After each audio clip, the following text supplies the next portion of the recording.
This is my passion. This is what I love to do. But some days, sometimes, I'm just like you, man. I hate this job. Damn, I hate this job. Damn, I hate this job. Damn, I hate my job. Damn, I hate this job. I'm just like you. Damn, I hate this job.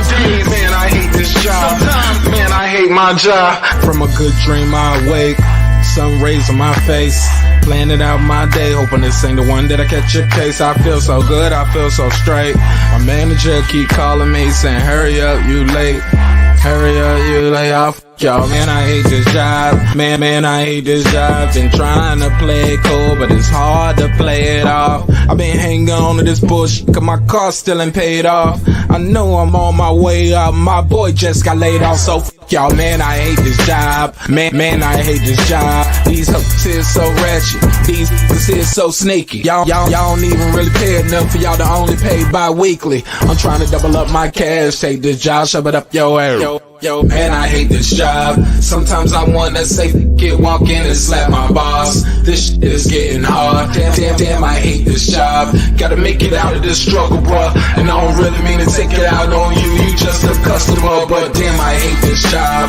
Damn, I hate my job. Damn, I hate this job. Damn, I hate my job. Damn, I hate this job. Damn, I hate this job. Damn, I hate my job. Damn, I hate this job. We're the reason why your stockholders always stay afloat. Yet I'm asking, are they hiring? Like everywhere I go, schedule will say 9, but I think it's fine if I clock in at 9:04. I work 40 hours a week plus overtime just to be bro. So y'all, man, I hate this job. Hate that I applied. So much has transpired since the day that I was high.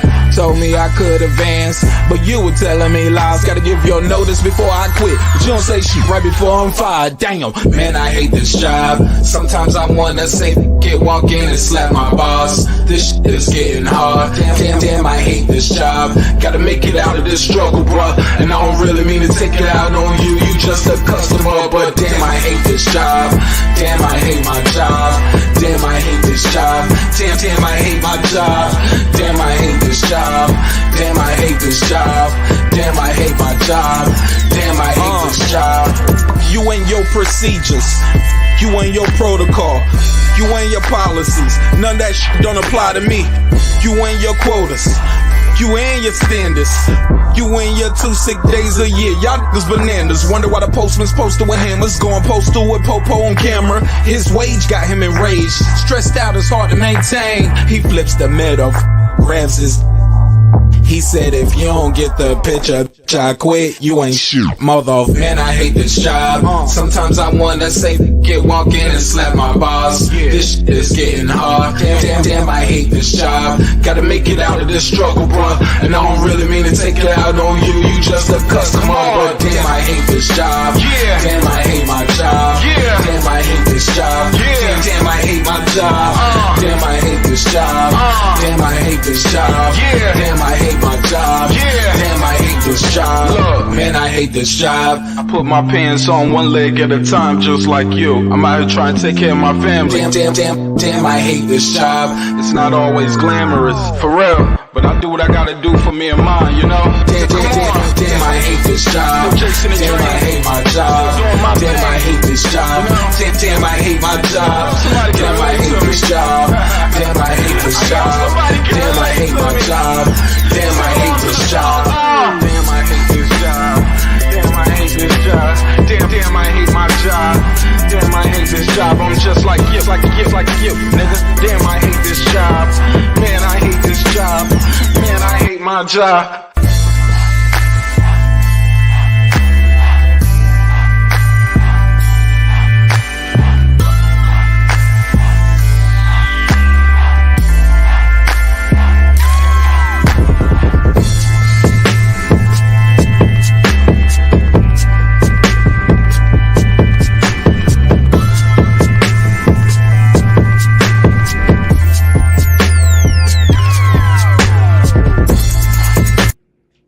The views and opinions expressed in this program are those of the speakers, commentators, experts, and/or the hosts.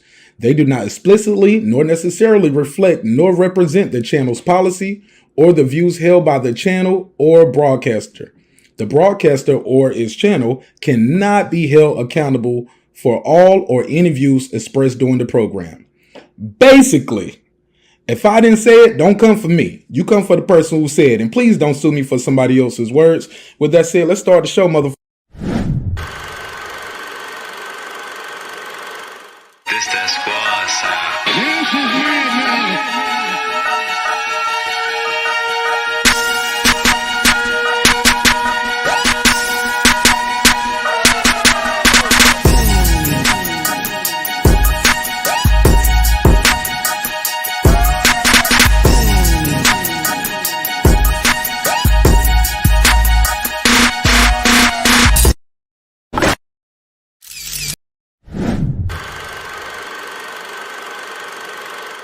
This that squad sound.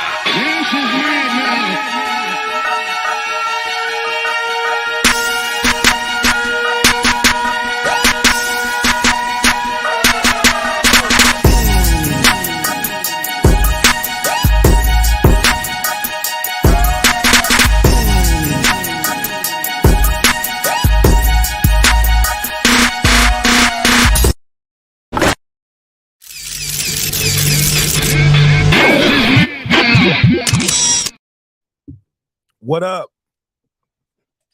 What up? What up? What up? What up? What up? What up? What up, though?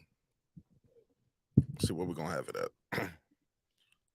What's popping? What's happening? What's going on? What do you mean by that? Go. Mark, I think it's about time Hold on. you get away from these niggas. Hold on. Mark, they're keeping you behind. All right. What's popping, man? That's look. I didn't know I still had that drop loaded up. What up? What's popping with y'all, man? How y'all feel? What's the deal? Got a good show planned for you. We're gonna chop it up. I'm gonna drop the link out there early too, so we can all kick it early. Because I don't think I'm gonna do a long show tonight. I don't see me doing a long show tonight. So I'm gonna drop the link out there early, so y'all kick it. Y'all want to hang out, kick it. I'm gonna open the phone lines up early too. How y'all feel though? We got a lot to unpack. Got a lot to unpack. What's the damn deal? What's the damn deal? I'm gonna do this neighbors only roll call. And then we're gonna start the damn show. I got a survey too. How y'all think this fight gonna end? Y'all think it's going to the cards? Let me see what the majority. Let me see this. Tank versus Ryan end. That survey in the chat. All right, so I got a survey in the chat. Boom, boom. And we're gonna chop it up. Let me do this neighbors only roll call. Yeah, somebody already clicked draw. See what I'm saying? Some people, that's what I've been hearing all day today. People's like, Mark, you know they're gonna end it in a draw just so they can do it twice. You know what I'm saying? I was like, what? Damn, y'all niggas got the conspiracy theories popping already. Bruh. They just did one press conference, and y'all got the conspiracy theories popping off already. But I love it though. I love it. All right. What up? We do this neighbors only roll call. We're gonna start this show. Yeah, man. I'm super excited about this fight. Also, we got to talk about it. Some word on the streets is Boots was ducking Bud. Do y'all believe that? We're gonna talk about it. Y'all go and click that survey now. I'm gonna take that survey down. I'm gonna put a couple up tonight. I'm gonna put that one up by Boots and Crawford. Also, I'm gonna do a survey poll for the pay-per-views. How many pay-per-views y'all see this fight doing? 200 and under, 2 to 400, 4 to 6, or 6 to 1 million. So gonna put a survey up for that too. I want to know how many pay-per-view buys you guys think it's gonna do. What up? So without further ado, let me do this roll call. Because without the neighbors, the show won't be the show at this level. Tony Boswell, what up, though? What up? Skins Rants. What up? Kansas City Mac. What up? Patricia Shelton. What up? Ace Retro. What up? That guy Eclipse 330. What up? Ben Adams. What up? Miss Queen Sun Kiss returns. What up? Rockman. What up? Juan Davila. What up? Beyond the Ring with Nonito and Rachel Donaire. What up? True Media Today, USA Boxing, Coach Malachi Williams. What up? Porto. What up? Stephen Bateman. What up? Food Revolution, What up? C Jones 0224, What up? KP from KC5, What up? TJR, What up? Matt Wade, What up? DJ, What up? Karma Serene, What up? Ill Status Boxing, What up? Tank the Sweet Signs Examiner, What up? Beyond Above Media, What up? Pittsburgh T, What up? SF City Slicker, What up? I Know Boxing, What up? Boxing Lounge, What up? It's Mex, What up? Rod of the Storm, What up? Here to There, What up? Taylor Bell, What up? Maddie Yoel, What up? Cliff Bailey, What up? Con Shawnery, What up? Lisa Bells, What up? Cooking with the Champ, What up? on the mic with Terrence Bailey Sr., What up? HL Deezy, What up? Cooking with Sir Sr., What up? Brandon Washington, What up? Lady Shan Dundum Season, What up? D Bevel the Champ, What and up? of course the big fish himself, my good brother Derek Lincoln. What up, bro? What up, gangsta? All right. How y'all feel, man? Let's talk about it. We got a couple things to talk about. Lisa Bells, what up, sister? All right, let me get my let me get my glasses real quick. Hold up, I gotta read this. Rubski, what you mad about already?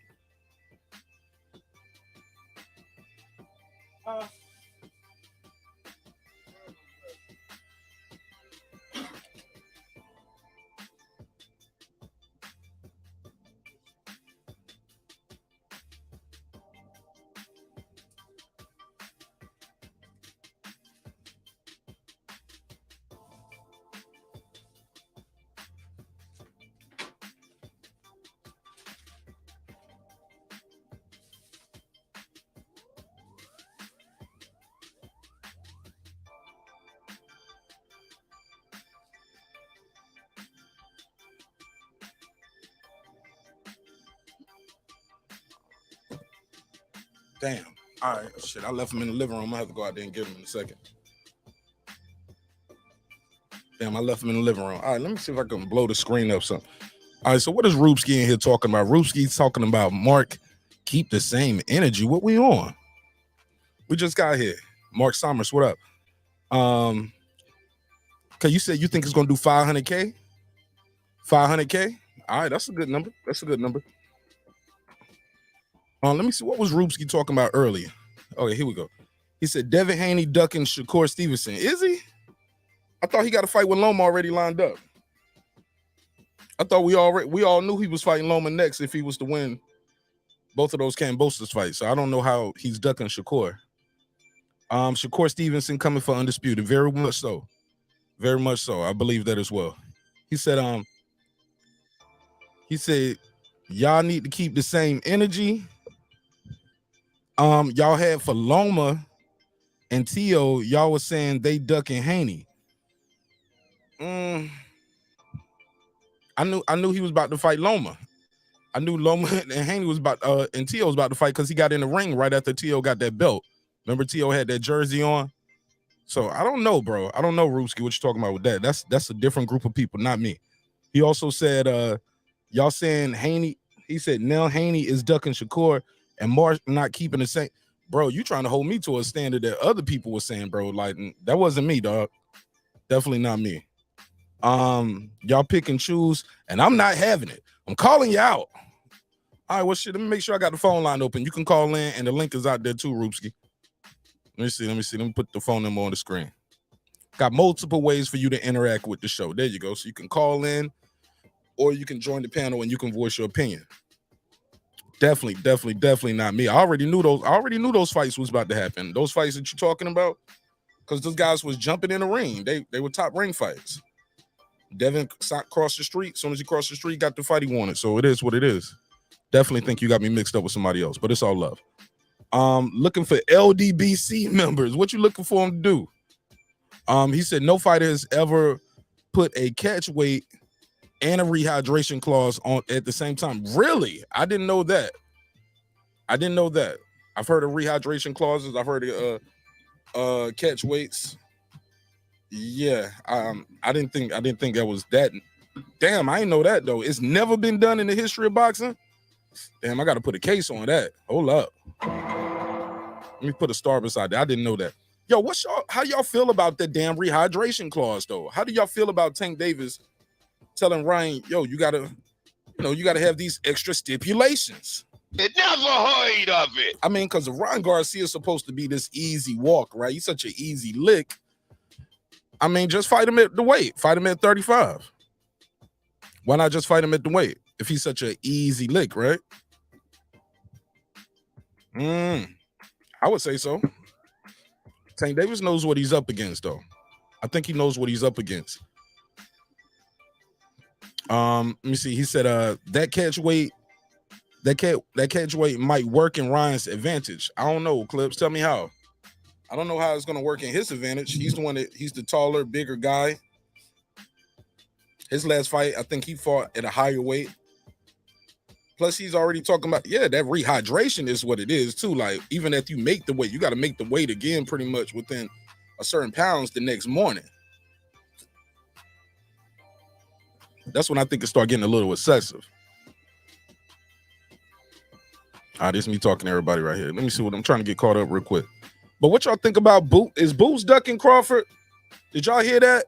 It never heard of it. Let's play this joint. My man sent me too. Shout out to Rockman. Rockman sent me something on this. I don't know if I feel like Boots is quote unquote ducking though. I'm gonna be honest. I think they might have misspoke.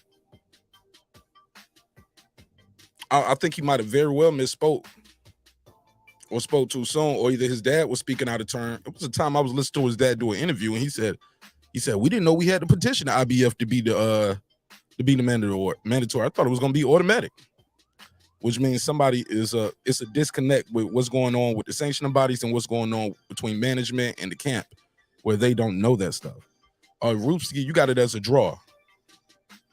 All right, so he has the fight as a draw. I got a survey in the chat asking y'all, how do y'all see this fight going down? Y'all see it as a stoppage, a TKO? I'm gonna leave that up for another 5 minutes, 10 minutes. I'll leave that survey up, then I'm gonna switch the survey. I got a different survey. He said, Clip said, he said, feeling good, feeling great, feeling good. How are you, Martin Nash? Tired, bro. I ain't even gonna hold you. I'm tired. Excuse me. Drink some of this good water over here. Definitely tired. I need my glasses. I'm gonna have to run and go get my glasses. I'm gonna wait till we get a couple guests up here. Then I'll tiptoe away so I can get my glasses. Need to see it, read the small print on this chat. Looking for LDBC members. That name is hilarious. He said, that guy Eclipse 330, don't make excuses. He also put a rehydration clause plus the catch weight. No fighter has ever done that. Nello, not Canelo, not Cotto, not Floyd, not even Pac. Man. Oh, not even Pac, man. And he started at a catch weight. Okay. I didn't know that. I've heard of people putting Kovalev had a rehydration clause, but I don't think it was a catch weight though. I think he did have a rehydration clause. Yeah, but those rehydration clause, yeah, man, that should have keep you down. Velocity Cuts, what up? Lisa Bell says she blessed. Shout out to Boxing MMA. See you in here. Mark Sommers, what up? Mad Dog said, my daughter asked me if I'm buying the Toy Story fight on pay-per-view. The Toy Story fight on pay-per-view. The what do you say? The Cabbage Patch doll versus the Ken doll. Oh man. Damn. Yo, y'all gonna buy the fight? We gotta find out. Y'all gonna buy the fight? Y'all gonna buy the pay-per-view? Y'all actually gonna support the event, right? Are y'all gonna actually buy this fight? I heard some people not happy with the press conference neither. Matter of fact, let me go and switch that survey out. I want to know what y'all thought of that press conference. I'm gonna see where I'm at. Lose my spot. I don't want to lose my spot. There we go. Are you buying the pay-per-view? Just got to know straight up and down. Are you buying the pay-per-view? Are you going to buy the pay-per-view? Because some people are like, man, I'm still not buying this shit. This ain't what I wanted to see.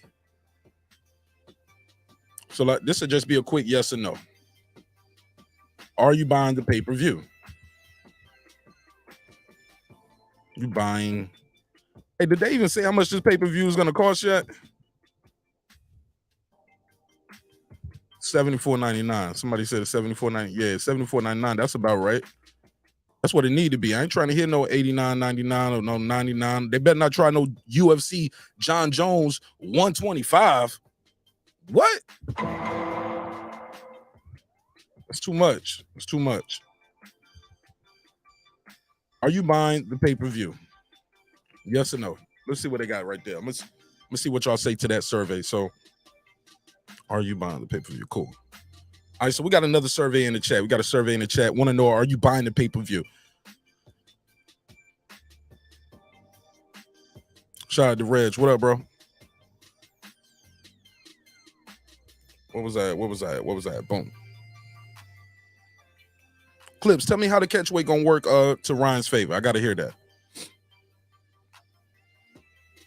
Clips said hit the like button. I couldn't agree more.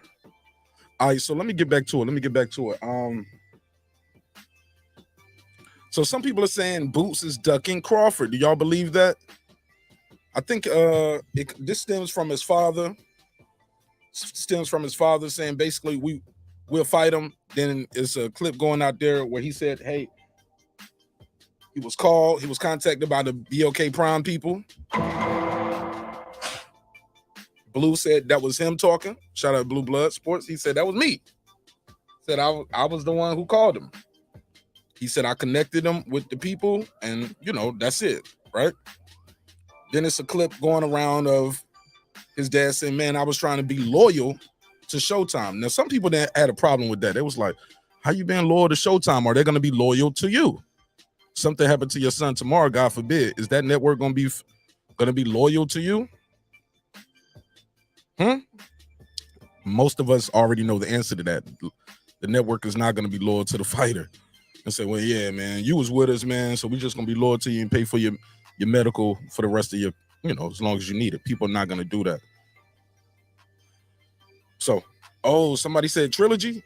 You think it's going to be a trilogy? Oh, man, don't say that. Don't say that. That means somebody else going to win, right? That means we got to draw, a win, then they're going to, okay. I mean, we got a draw or upset. Got to if we having a trilogy. So back to what I was saying. So then I just think some people are, the climate that we in, boxing fans are just so quick to call somebody a duck. This guy's a duck. That guy's a duck. It's so taboo nowadays just to call somebody a duck. And really, sometimes it's just the business not right. Or like, nah, I don't want to work with BOK Prime. Yeah, I want the title shot, but I don't, and I want to fight Terence, but I don't want to do it over there. And that can be very well much be what it is. They're trying to build a relationship with Steven Espinoza and Al Heyman. Shit, can you blame them? They've been around a lot longer. I ain't mad at them, but do you want that title shot though? Do you want that title shot? I was shocked to hear him say the Showtime thing was over.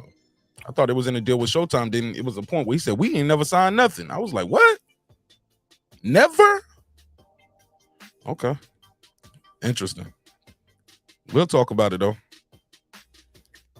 He said, "You think it's gonna do 500K? You think it'll do 500? Man, I think that shit gonna do 1 million. You never heard of it. Yeah, I said it, man. I think that shit might do 1 million, bro. It was like 47,000 people watching at one point on one stream. It was also on the Premier Boxing Champions stream. It was also on the Showtime. So Showtime, PBC, and DAZN, all three were streaming it. So that joint was big. My man said stream is king. No, Velocity Cuts, you gonna steal the fight? Velocity Cuts said, "I ain't paying for nothing." Damn, bro. Ruski, he said, Martinez, not keeping the same energy on Devin. Rupski, I don't know what you mean. Just call in, bro. Just call in. I don't know what you're talking about. This ain't one of those shows where people just talk to the host and the host talk back to you in the chat. And I got to try to decipher and crack the code. Bro, you can call in. It's a number scrolling on the screen right now. Be specific. Be intentional with your words, bro. Be intentional. Because I have no idea what you're talking about right here. I'm not keeping the same energy on Devin, Duck, and Shakur. He got a fight coming up, bro. This ain't even Ruski. I know who this is. The boxing scientist. What's up, bro? Hey, what up? It's the boxing scientist, a.k.a. One Hand Method, a.k.a. the bad guy. a.k.a. One Hand Method. What's up, bro? Hey, what up? So yeah, let me address this boot situation real quick. Talk Let me to get that out of the way first. So Puss in Boots Ennis is for sure a duck, and him and his daddy, they both know that they're not elite. They're not on that level of a Bud Crawford, of a Spence, of a Virgil Ortiz. They know that they're gonna avoid these three guys like the plague. Mark my words. They're just gonna clout chase everyone and not fight anyone. And that's about all I got to say about that.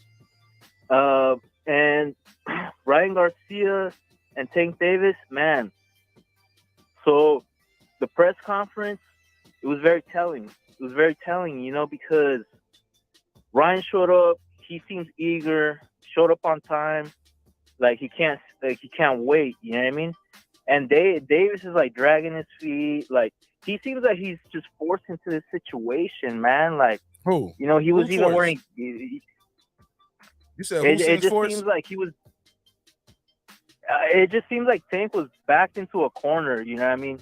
Because Ryan has been calling him out for years now, dog, publicly. Like even on Mike Tyson's podcast and everything. Like he even went up to Leonard. Even Ellerby said it in the press conference. Ryan's been calling him out since Ryan was like a freaking little 21-year-old kid, bro. So like Tang is he's not looking confident, man. Like I'm rooting for him, but damn, it's hard to have confidence in someone who doesn't show confidence in themselves. And so I'm kind of nervous about it. I'm not gonna make a prediction yet, but he does have advantages because of the catch weight, the rehydration clause, and it's on Showtime, so they're probably gonna pick the judges and the rep too. So I mean, we'll see what happens, but it's just like Tank's got the pressure now, bro.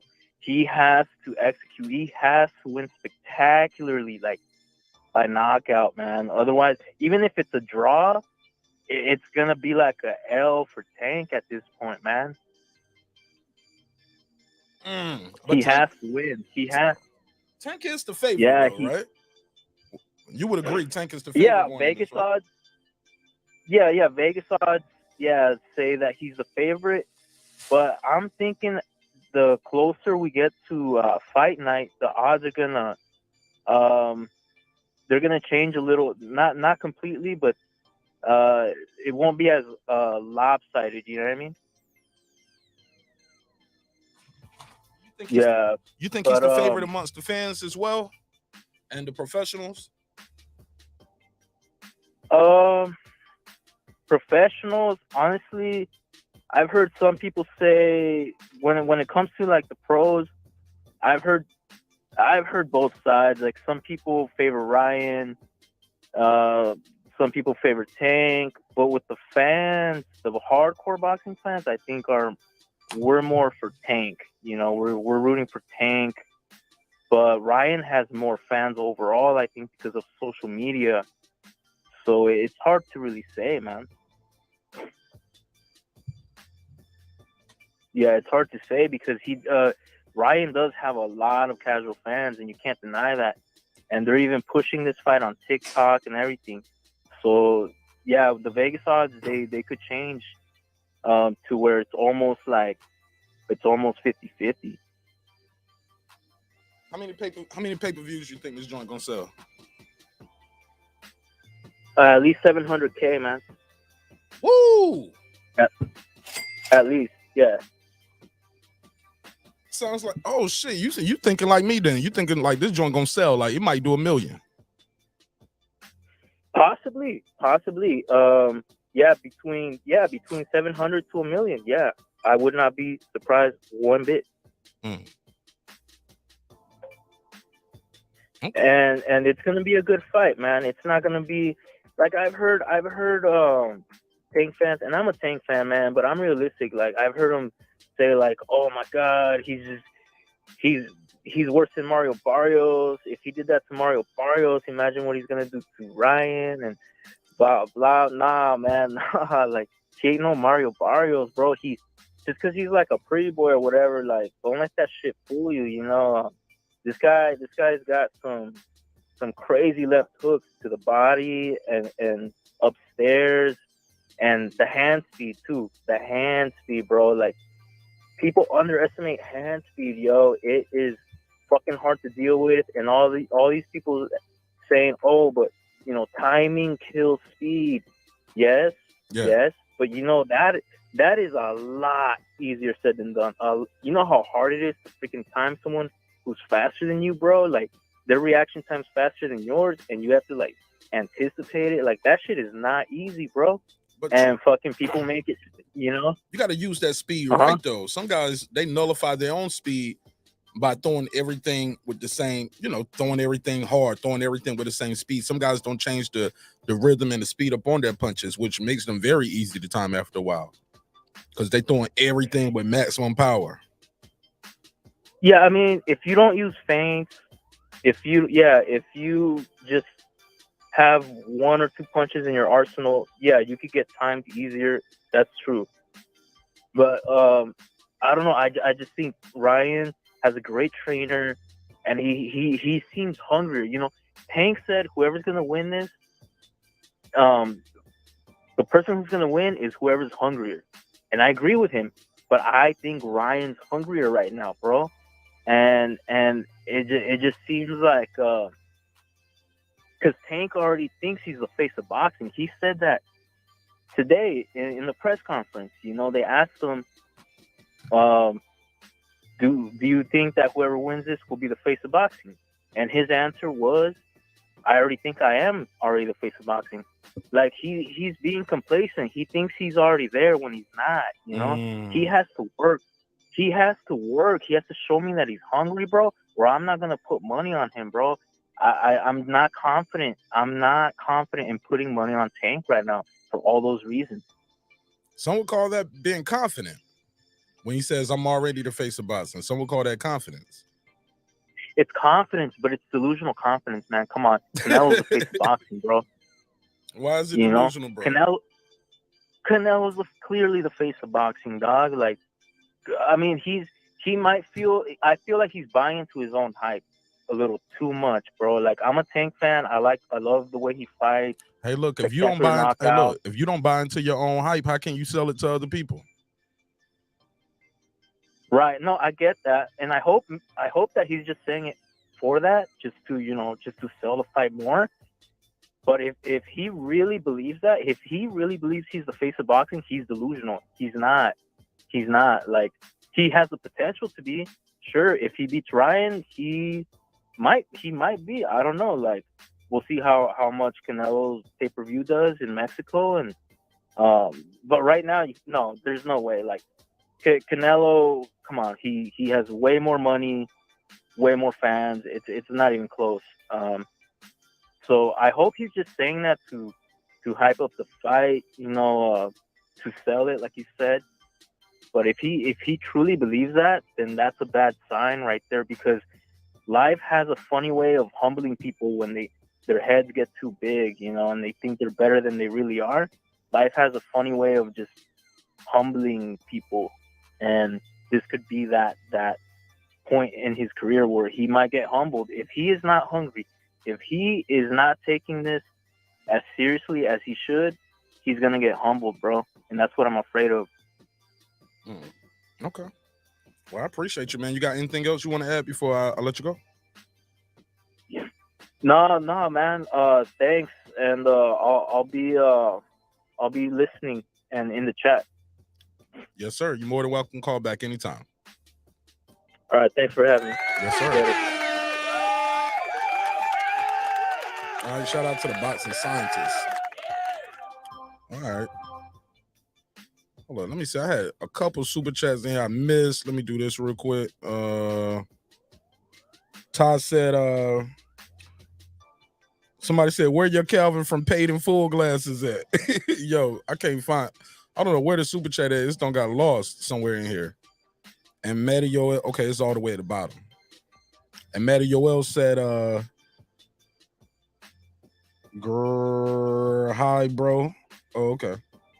He said, he put some growling. You growling, Matty Yoel? What's up with that? And he said, Said shout out to my bro Martin Nash in the chat. Let me get both of them to drop. It's somewhere over here, bro. I lost it in the flow over here, but I can't read it though. Here you go. I'll give you the $2. You give him the $2. All right, pay him the $2. Oh, pay the $2. And shout out to Matty Yoel. Let me give him a drop as well. A 10, a 10, a 10, a fucking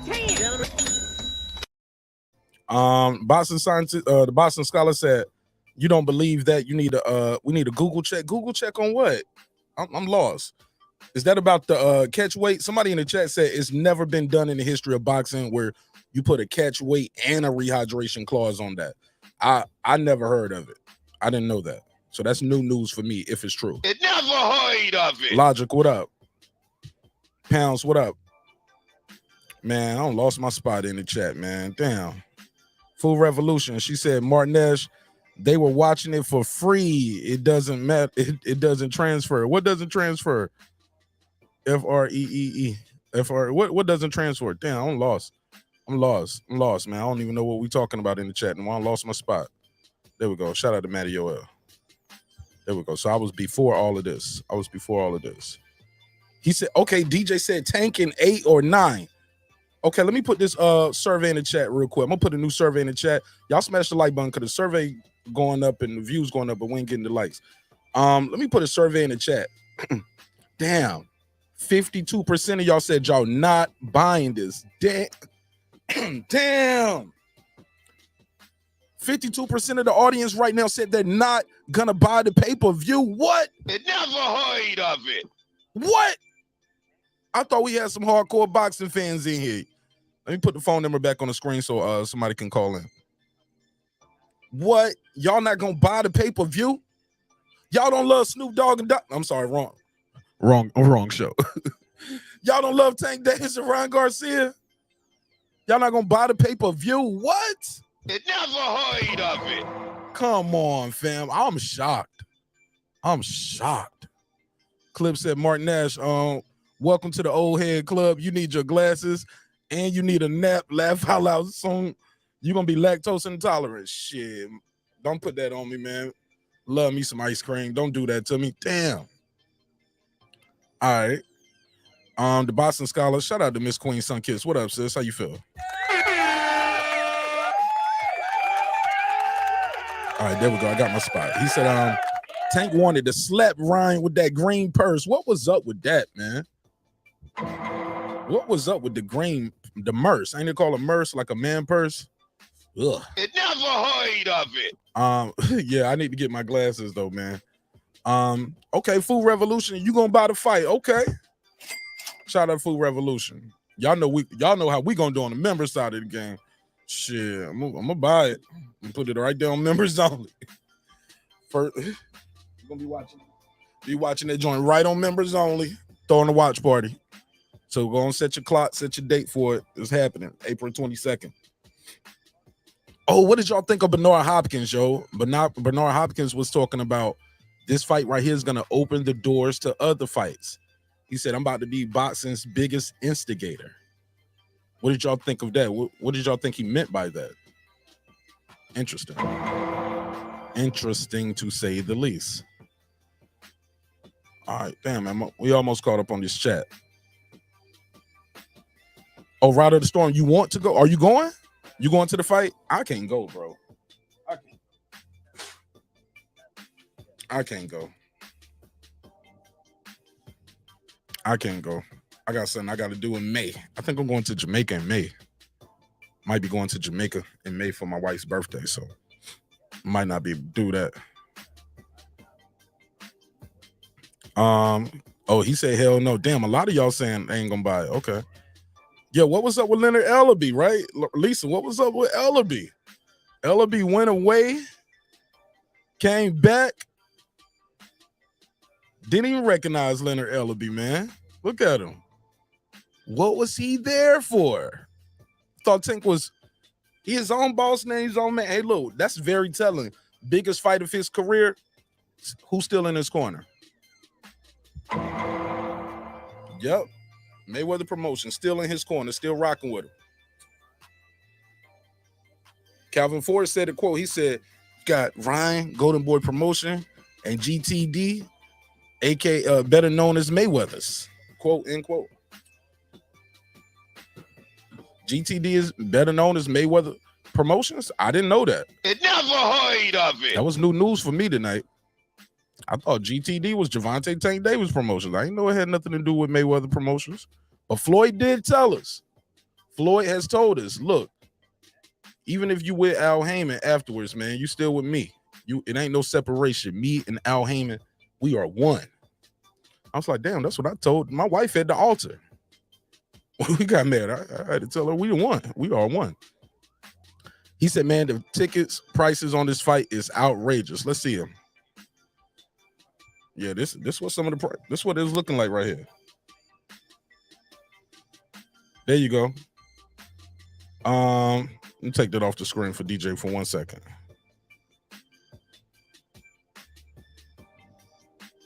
Lower level. The lower level is 3,000 to 5,000. The mid level right there is 405 to 2,000 to 2,500. And if you want to get up there in the nosebleeds, 205 to 305. So the nosebleeds are going to be about $200 or $300. You think? Yeah, that joint's selling. And I think that shit going to sell out too. They're going to sell that shit out for $200 and $300 tickets. I guarantee it. Might be sold out. Shit might be sold out in less than a week. I was talking to Puto earlier today. Puto was telling me, Mark, this shit probably going to sell out on the pre-sales. What's $49.99? What's $49, Ty? You think that's how much the pay-per-view gonna cost? Shit. Better raise that. The Boston Scholar said he's streaming it. Clip said should have given us a third option to select chipping in on the watch party. For sure. You already know the vibes. You already know. What up? You already know how we gonna do. Let me see what they're talking about. Uncle Phil, Pounds, what up?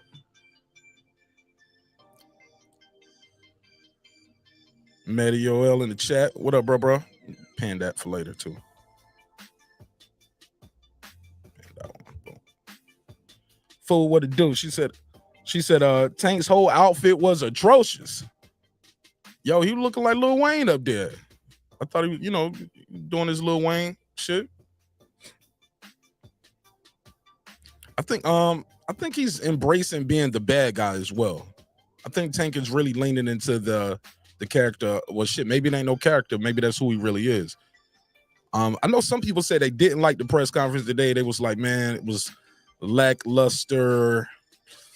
I think they're gonna heat it up again tomorrow, though. I think tomorrow should be a little heat.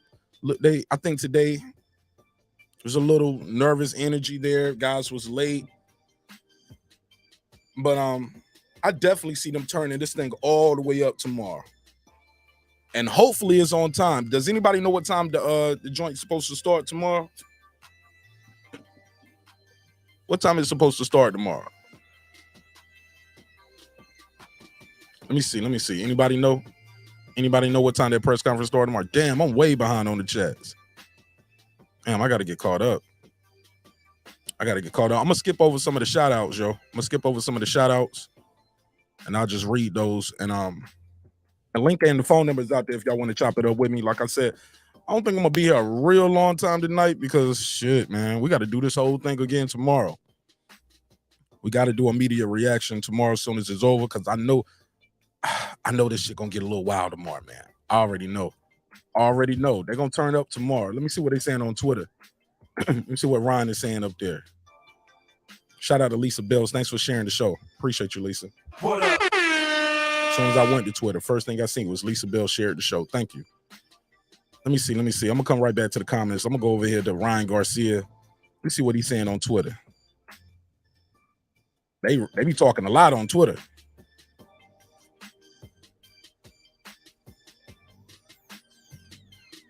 Okay.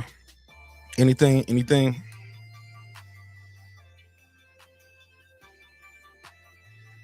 Let me see. No. What about the presser for tomorrow? No, I don't see the time. Anybody know the time for tomorrow? Has anybody put that out? Let me see. Let me go over here to Showtime. Nope. Nah, so I don't see anything for us the times for tomorrow. Hopefully it's 12:30 for me tomorrow, but I doubt it because that'd be too early for the West Coast. So they probably do that shit like 2:30 on our time on the East Coast. Somebody said, why Leonard Ellaby look like Uncle Phil? Rest in peace, James Avery. Yo, yo. What up? That was a good one, bro. Eric, you nailed that one, bro. He does kind of look like James Avery right here. Definitely. Y'all funny as hell. Pounds, shout out to Pounds. Pounds said, how can you be loyal to a network that you're not even signed to? Small hats. You never heard of I it. think that comes with people with hope, right? But I guess too, you want to be. You have fought on Showtime. You're not signed to him, but he has fought over there several times, right? Fought Delorme over there, fought Karen over there, fought Clayton over there. So he's been fighting over there. Definitely been fighting on him. Boston Scholar said fighters will hide behind the business of boxing to age out fighters like Ray did Hagler. Damn. I thought Ray had got injured though. Then I thought when he came back to fight Hagler, that was that. Then he already had the eye injury, like the first one. I thought Ray had stepped away from the game for a while. So you think Ray was aging out Hagler? Shit, Ray was a little guy coming up too. But I get you though. I get you. Phone lines are open 244-692-1766, and the link is in the chat. Somebody say, yo, Mark, put money on a draw. I will on fight night. Put money on a draw on the fight night. To me, it's a little too early to do picks. I don't even do picks this early. A damn show don't buy no pay-per-view this early because anything could happen. Get an injury in training camp, COVID, car accident. Just saying. It happens. Hand injury. Anything can happen. So I don't even buy no pay-per-view this early. And I'm scared to book a flight and a hotel to come out of there. I'm just scared. Shit, Food Revolution, the rest of y'all got me scared thinking something gonna happen and this fight ain't going. This fight still might not happen. Y'all, it worked. It worked, damn it. Y'all got me shook. 305. It worked. 305. Hey, bro. Yo, turn the show down in the background. I just muted it. There you go. Can you hear me? 305. Yes, sir. 305. What's your name? Where you from? It's Monty. Okay, what's up? I just told you. Yeah, not too much. Yeah, tomorrow it's gonna be Eastern time, 12:30. So it'll be 5:30 in Los Angeles. That's one. Two. Tank invited Ellaby for this thing. He's not getting paid even. Ellaby. Oh, Tank invited him there. Yeah. So he has doesn't nothing to work do for with him it. anymore. Okay. Well, he's a guest. You know, you work for Tank for many years. You know, it's just you still have some feeling for the company. You know. Where did you get this information from? I talked with Tank. Tank called me today, tells me pretty much everything they're doing. Oh, he called you. Yeah. Oh, I didn't know that. Why? How do you know Tank? I know Tank for many years. But it's the only thing that's going to happen if Tank loses, they have a rematch. If Ryan loses, there's no rematch. So it's only one other fight, which is Zone going to run. But Tank's going to beat the shit out of him. So it's not going to be a rematch at all. He's just going to step down. And they have another fight in 4 months exactly with not Shakur, Ryan. Not Ryan. What's it? Bill? No, not Bill. Haney? Devin Haney? David, yeah. Who got a fight with Devin Haney? Yeah. just be quiet about it, but Tank does in 4 months. Get the fuck out of here. I'm serious. Well, Hold up. At what you know weight what? though? Because I thought You know Devin what? going to 140. I didn't say anything. Just wait. Wait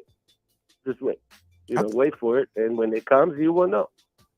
Hey, look, but You I know? thought Devin's going to 140 though. Right. Well, he will have to. He will not have to give the belt if he fight with Tank.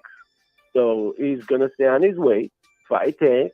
If Tank wins, he takes the belt, and he goes to 140. If Devin is gonna win, he's gonna still either give the belt to Shakur or fight Shakur after that, or whatever. It's not my business. I don't really know what they're gonna do, but I think Tank's gonna win. But if he does win, he's gonna have the belt. So, and they know this is gonna be the first time they're making that much money. You know what I'm saying? Because Tank is making $40 million for this fight. Who? So, Tank, hold up. Wait a minute. Yeah. Tank Davis is supposed. Where you get this from? Just figure this out. In the last fight, he just made $25 million. This is in Las Vegas, and the pay-per-view, he's getting 80% of it. And then what's his name? Ryan Garcia is getting $30 million, and he's getting it because he's getting 80-20. So because he's the A side, so he gets more money. So it's $40 million for him and $30 million for. But that's not 80-20 though. 40 and 30 isn't 80-20 though. I don't think it's 80-20. I think it's 60-40. I think it's much closer and from 80-20. 60-40. It's like 60-40. Yeah, I'm about to say 60-40, 80-20. Like that's a big difference.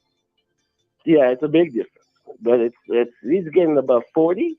I know that for sure. But Ryan, I'm not sure. I think it's around 30. So that's the most money they both ever made. And it's not for belts. It's not for anything. It's just for pure money. This whole fight is about money for Tank. Not for belts. It's nothing. In 4 months, he's going after the belt. Because he promised Andy for the fight. And every time he takes somebody to have a fight like this, they make a lot of money. So it's like people are fucking begging Tank to just have a fight with him just for making the money. So that's because now he's the boss of himself. No more Floyd, no more anybody. He sends you a contract. Either you sign it or you don't. If you don't sign it, boom, next guy. If you do sign it, you got Showtime, you got the zone, you connect them together, whatever you want to do. He's the A side. But, Maddie, yes. Yes. 40 million? Yes. Tank is getting 40 million for this fight, bro. Yeah. Never heard of it. Even the minimum pay-per-view is going to make, let's say it's going to be $500,000. Let's say it's not going to be $1 million. It's going to be 500,000. 500,000, time, let's say $100. That's almost, was it 500 million or something like that? Okay, just break it down, and you see how much you come up with. And then, the people walking in, he gets 80% of that. And then shirts and stuff like that, tickets, all that shit. Yeah, 40 million is nothing really because Floyd made 200 million from, shit like that. So, he's a face. He's going to be a face of boxing eventually in like a few years. Canelo is like rich like that. He won like, he made like 80 million from one fight. So, those people start making money and that's it. You can't stop it. Wow. But why are you so surprised? Because that's what Errol and Crawford were supposed to make. 25 million each. So do they have a guarantee for this fight that you know of? Or is it just a straight up purse split? The guarantee is when they walk into the ring. When everybody sit down in the chairs and the pay-per-view is all paid, that's pretty much when you break it down because you got the zone and you got Showtime. They get their percentage too. But the leftovers is what the numbers I'm giving you. You know, because think about it. Just put 500,000 or $1 million a pay-per-view time. You know, just if you have a calculator next to you, a calendar next to you, just take $1 million time $80.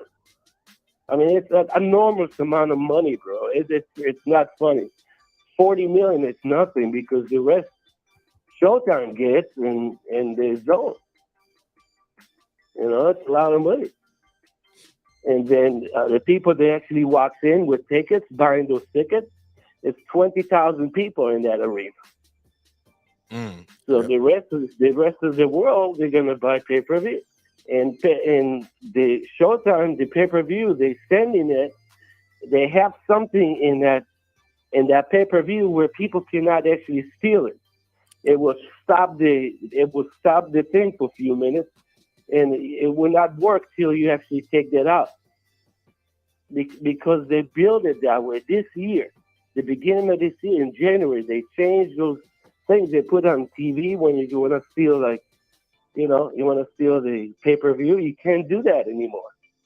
So let the people think they can do it because they're not going to see the show.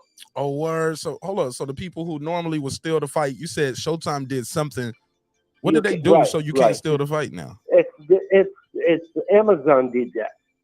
Amazon did that. So you will pretty much have to, all the old ones, when you put it into the TV or wherever you plug it into, it records whatever you showing.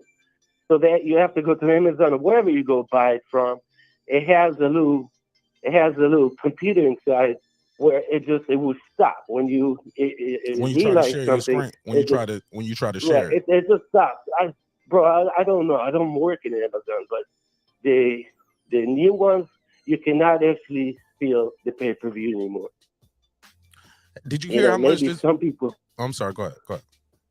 It might be some people be able to get away with it, but it's just, you know, they have it to the point where if you play it, it recognizes it and it stops the stream to go through. So you have to turn it off. You have to unplug it just to be able to see it. And then 2 minutes later, it starts over. You plug it again, boom, it shuts it off again. Oh, so you're going to fuck around and miss the fight trying to share it. Right, exactly. That's how they do it. Because I actually tried it a couple times, and when I got the new one, I tried it, and it's giving me a hard time. I cannot even use it. But the people just don't trust that, and they think they're gonna see the fight like that. Just let them find out on their own. You know what I mean?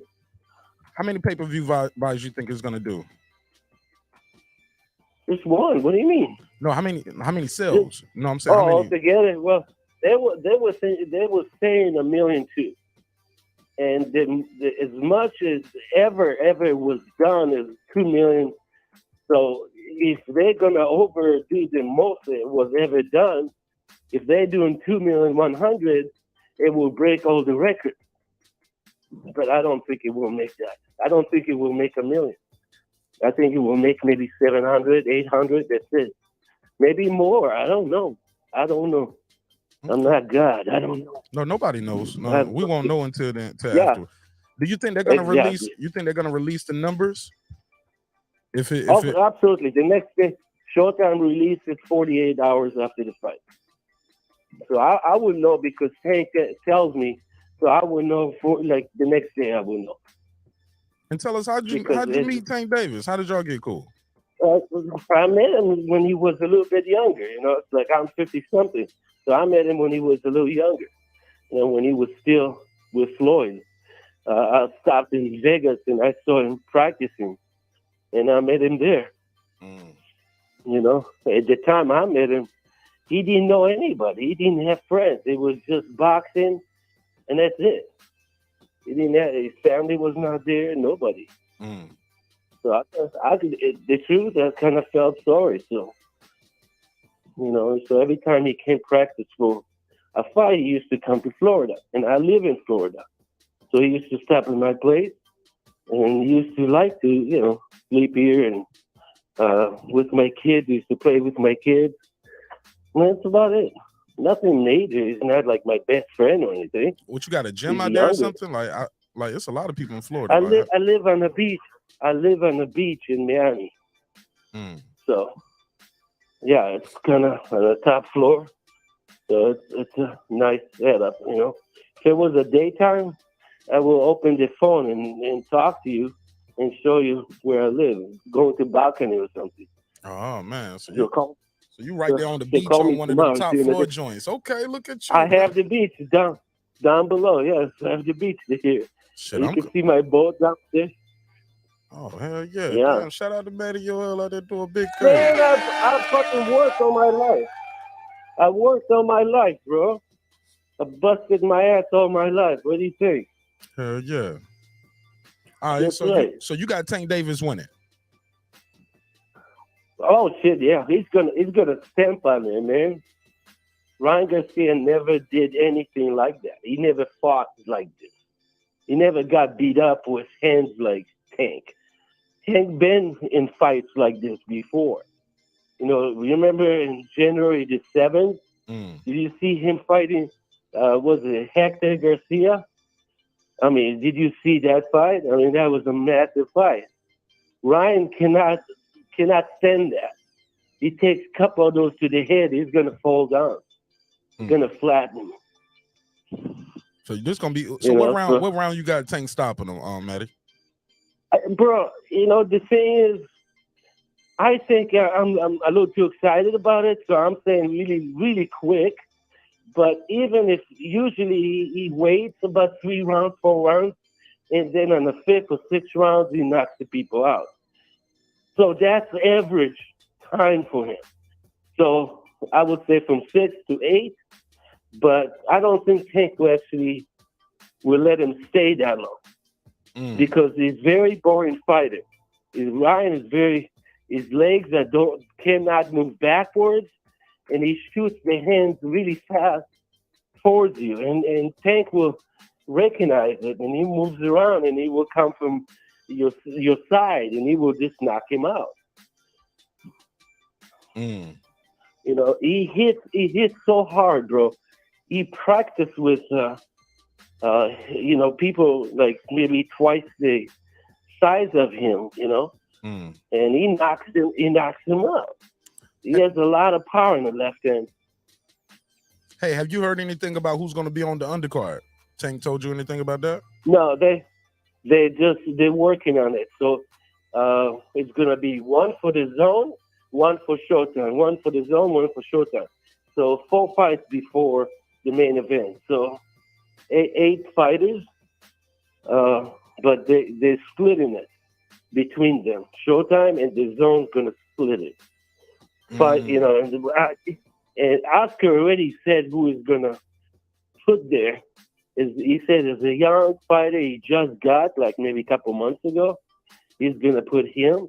I don't know who he is, but I will get the names if you need that. Hell yeah, I want to know. Maddie, look, I didn't know you knew Tank Davis Friday, like that. The tickets are coming up. So what? The tickets are coming up tomorrow. Okay. But tomorrow is going to cost a little bit more because it's the early tickets. Friday, all the tickets are coming up. So if you wait till Friday, like 2 days, you will have everything. You will have all that information you're asking. But if you want me to actually, because I got the tickets, you know, I just got it in the mail from Tank, so I got 5 tickets to see the show. I mean, in Vegas. Oh, you got 5 tickets. Yes, I don't, you know, I don't have who to go with. I'm thinking about, you know, taking somebody for taking. I asked you, I yelled at you. I said, "Hey, do you want to go to the fight?" Hell yeah, I want to go to the fight. Maddie, email me after the show over, Maddie. You got my email. I will. MartinAsh27. It's in the description block and it's on the about page. Hit me up after the show, man. I'm about to end the show now. I'm talking to you now. Fuck the rest of y'all. I'm talking to Maddie for the rest of the night. I'm going to the Tank Davis fight. Hey, look, they in the chat. They said you capping a little bit. Why people just came? On what? Ask me on what they saying, and I will tell you what about you know Tank Davis. They think you capping about that. Yeah. Well, if you were next to me, you could see I have all these information on my phone. So what can I say? How you can got I pictures show of this? them? You got a picture of you and Tank together? Yeah, I have a picture. Just give me your private number. I will send you, text you this stuff if you want me to. Damn. But Matty Yoel said, he said, I'm 100% official. Why is it so hard for people to just take people at their word sometimes? I don't really care. I know that's right. I know that's right. Cause man, you going to the fight. We're gonna be right there at the fight. I was like, I told y'all. Yeah, I fly out to Vegas for that shit. I got a ticket already. Oh, you calling me? Calling me? No, I ain't call you. That was me. That's my other number. That was you calling me? No, I just text you, so that's my number. Don't say my number out loud, but yeah, that's the 404 number. Okay. Yeah. Okay. But hit me up though after this, man, when I end the show, so we can set that up, man. Cause I get me a ticket out there now. I already got somewhere to stay. Show more. I'm gonna be staying with Show More, either D Bell or Chair. I got somewhere to stay. I got a ticket for the fight. Okay. All I got to do is fly my ass to Vegas. Shit. Where are you coming from? The east? I'm in Atlanta. I'm in Atlanta. Okay, so you have to fly, yeah. Yeah, because I'm coming from Florida. You know, it's like 1 o'clock up here already. But yeah, it just I will have to fly, and I think I can get a hotel for free, because if you put money at that hotel, you're saying you're going to gamble, they will give you rooms. So I've done this before. So for the fight, I might be able to do it. I'm not promising, but I will try to do it. And probably gamble maybe $2,000 and just get a room for that night. Go ahead, with Maddie. Well, that's what's up. Well, shit, hit me up after the show. If not, hit me up tomorrow. I'll hit you up. We'll work on some logistics. Yeah, tonight it's late. It's 1 o'clock. So if you want me to set up a package for you, I'll send it to you, whatever you need. Or I will even give you Tank Davis information. You can actually tax him. Nah, I ain't gonna call him, text him. He gonna block whatever my number. You want to do. Whatever you want me to go. You want to go through me? Fine. Otherwise, whatever you want. You cool with him like that? Get him on the show for us. Won't be one day before this fight. He doesn't do that, bro. He doesn't. He has one show. Where he is what is it called? We ain't got to promote him. We ain't got to promote him. It's all good. Okay. But he doesn't even go there. He has people that actually work there, but he doesn't even go there. Because people come with cameras and they take, like they will take a picture of you, a video of you, and if he's there, they will take pictures of him. They will sell it and make money off it. Oh, I'll do a phone interview with him. We could just do a phone interview. You could just call in. Whatever. When I give you the information, you do whatever you want to do. Okay. Send me information and tell them, hey, Tank, I work at blah, blah, blah. Can I have an interview with you? Or at least you can have an interview with his coach or something. Yeah, let's do that. We'll settle for Calvin Floyd and work our way up. Somebody, yeah. All right. Well, shit, let's do it. Appreciate you, Matty. I'll hit you up tomorrow if it's too late tonight. All right? Appreciate you. I get back to you and just when the show starts, and I'll call you. Yes, sir. Appreciate you. Because I would know exactly what time it starts, so I'll be up at that time. Okay, I'll hit you up later. Appreciate you. All right. See ya. Shout out to Matty Yoel. Matty Yoel, go ahead now. Man, y'all are brutal as hell in the chat. Y'all don't believe nobody. Y'all don't believe nothing about nobody. That was a damn good call. One more time for Matty Yoel. Phone lines are open. Anybody want to call in? Y'all got a rebuttal phone call or y'all want to join in? Now would be the time. 404-692-1766, 404-692-1766. Your man Mark Nash, I put you right into the mix. Tony Boswell said, cocaine's a hell of a drug. Copious amounts of powder, Rachel.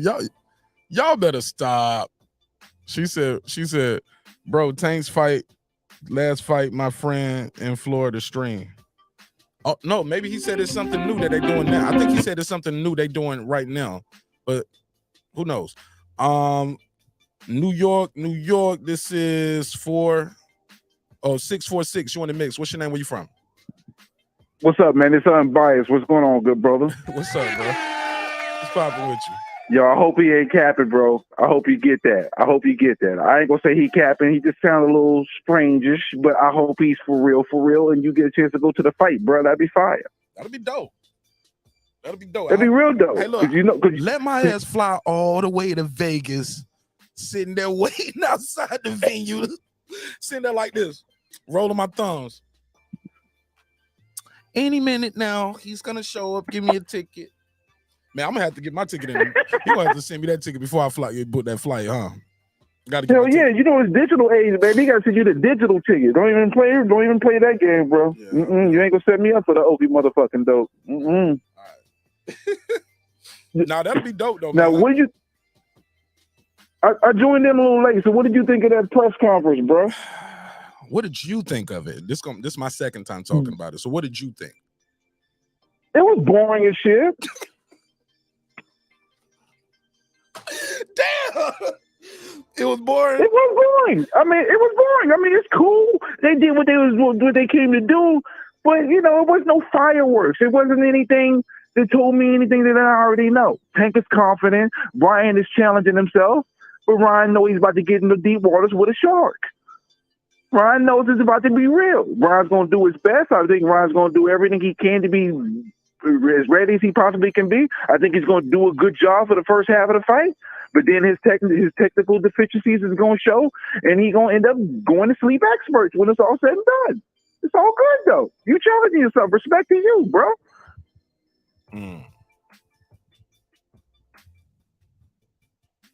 I'm telling you, Tank is an A- fighter, bro. He just been fighting. He hasn't shown all his wrinkles in his game. The only person I think that can beat him is Shakir Stevenson. Right now, Devin Haney still can't beat him, but by the time he fights Devin Haney will probably have gotten all the bad tendencies he has out the way, and then at that point, Devin Haney might be able to beat him. He should have fought Devin Haney a year or two ago when he could have he could have beat him there, because Devin Haney is only going to get better and grow into his grown man body, especially when he gets to 140. I think he's actually going to increase in power as he gets bigger. This is my thoughts. What do you think of Maddie said Tank is gonna, he said, look, when he beats Ryan, look up in 4 months he's gonna be fighting Devin Haney. What's your take on that? Fucking bring it on. As a fight fan, hell, fuck yeah, do it, bro. Do you believe that though? Do you Please believe do. that news? 4 months. He said, "Look, I ain't say nothing. Look up. 4 months. He's gonna be fighting. He's gonna be fighting Haney." I was like, "Well, damn, at what weight?" Because Haney said he going up. He said he tired of being at 135. But I heard that Haney said he's gonna stay at 135 for the remainder of this year, though. Before going up, there was something that came out that said he was going to do that. Don't know if that's factual. I didn't see it come out of his mouth saying that, but I saw a report that said he was going to stay at 135 for this year. Say that part again. I was But reading if it's all good. Look, you got to show your love to your people, just showing you love. But what I was saying was Haney. There was a report that Haney said he was going to stay at 135 for the year. That's not out the horse's mouth, so I don't know if that's 100% legit, confirmed or anything. But it wouldn't be bad for him because he'll be able to make some of the get the rest of his big fights, because I don't think that it's realistic that fight will happen in 4 months just because of the cross-promotional bullshit. And especially since Bob Arum has already stated that he wants to put Shakir versus Haney and Loma winner next. He's already stated that is what he wants. That was his plan. So if that's his plan, and listen, these promotional companies are these promotional companies. They no different. They all the same. They all operate at their best interest. And I believe that's what he's going to try to do. So I'm not counting on Haney and Tank fighting in 4 months. It'd be nice to see it, but I ain't going to trip if it's Haney versus Shakir instead. You know, I'm not tripping either way. This is another great fight we get the chance to see. So whatever happens, pimping. Who you think any of these guys ducking each other? Because somebody said Boots is ducking Bud. You think that? What's your take on that? No. Now I'll explain to you why. I don't think Boots is ducking Bud, but he's going, okay, based on the terms that people nowadays consider ducking, you can say it's a duck. But for me, start understanding the business of boxing much more and more and more over time, he's going the route to be able to get the easiest route to get himself a title and to boost his profile so he can be able to get the biggest money possible to go into a fight like that. Because if he's going to fight Bud right now, he's not going to get the money he gets if he ends up getting the IBF title and Spence drops it going into the fight. Yeah, it's a bigger bargaining chip. Yeah, BLK Brom reached out to him. Yes, there was some communications that Stephen Espinosa and BLK Prom talked. They didn't make no arrangements, didn't make an agreement. Nothing was said. So it is what it is, how I look at it. I'm not saying Boots ducked him, but Boots didn't challenge him. That's what my issue is. Because the thing is, Bozy and it's 4 interviews talking about Bud Crawford. Then you got Boots saying, I want to fight Crawford. If they didn't have these interviews and talking about Bud so much, then it wouldn't be as big as an issue that it is now, because you talked about having Bud, but then the opportunity came, and then y'all didn't work no arrangements to make anything, happen. So that's why people are going to consider it a duck. I don't think it's a duck, because I just think the business wasn't working out, because I don't see how they can work with Showtime and BLK when BLK is a platform that has no recognition until Terence Crawford fought on it. And Showtime is going to want the fucking rights to it. So how's that going to work? Just being realistic here. How's that going to work? Unless Showtime is just going to come up to the table and say, hey, we're going to offer you Boots to fight you, Bud. But we know that's not happening. The only way that Showtime is going to do business with Bud coming out the gate is an Errol Spence fight. No one else is going to be able to get the fight. He's not going to be able to get a Charlo fight. He's not going to be getting any other fight until he's able to get into the ring with Spence if it's dealing with PBC and Showtime. For him to get anybody else, that fight has to happen first. Just based on the history of how PBC is doing business, that's going to have to happen first before anything else happens. You see, Errol Spence he basically said, Charlo ain't fighting him first. He ain't getting him. He got to see me first, right? He was like, he can't fight me. He ain't gonna fight me, shit. How you gonna get to fight me? Exactly. So, and the thing is, PBC's history shows us that's how it's gonna be. So, I only can go by what you showed me. There's no way that I don't see it would be inviolable based on the climate of boxing business that Boots and Terence Crawford was going to be able to get in the fight. Made. Period. Possible though, bro. Huh? It's possible. Like if he would have went, if he would have did the paperwork with the WBO, he could have got that done. Correct? Oh, that's where why people have a legitimate gripe with Boots saying that, hey, you ducking Bud, because you could have easily been the number one. Yeah, he could have easily been fighting for a title right now, not waiting to see if you're gonna get a vacant belt next. You know what I'm saying? Or waiting to see who's gonna fight and then waiting 120 days after that. But let's be real, Mr. Nash. Let's be real here. We got to be honest here. Boots needs to be he has to fight a step up in competition before he steps in the ring with Bud. His handler Cameron Duncan is not going to put him in front of Bud until he is in front of a Crowley or in front of a Stanley Onis or in front of a Ortiz or a Butiev. He has to get in front of one of these fighters first before he can even step into the ring with Terence Crawford. He's not ready for that fight. To be honest, he's not ready for that fight yet. He hasn't had the competition step up to be able to handle that. I don't think at this point. He needs to have a fight or two that is upper level fight, and then he'll fight Bud. And I know that's probably what his handlers are looking at. So basically, just being real. It doesn't take away. It's not taken away from Boots. I don't think that.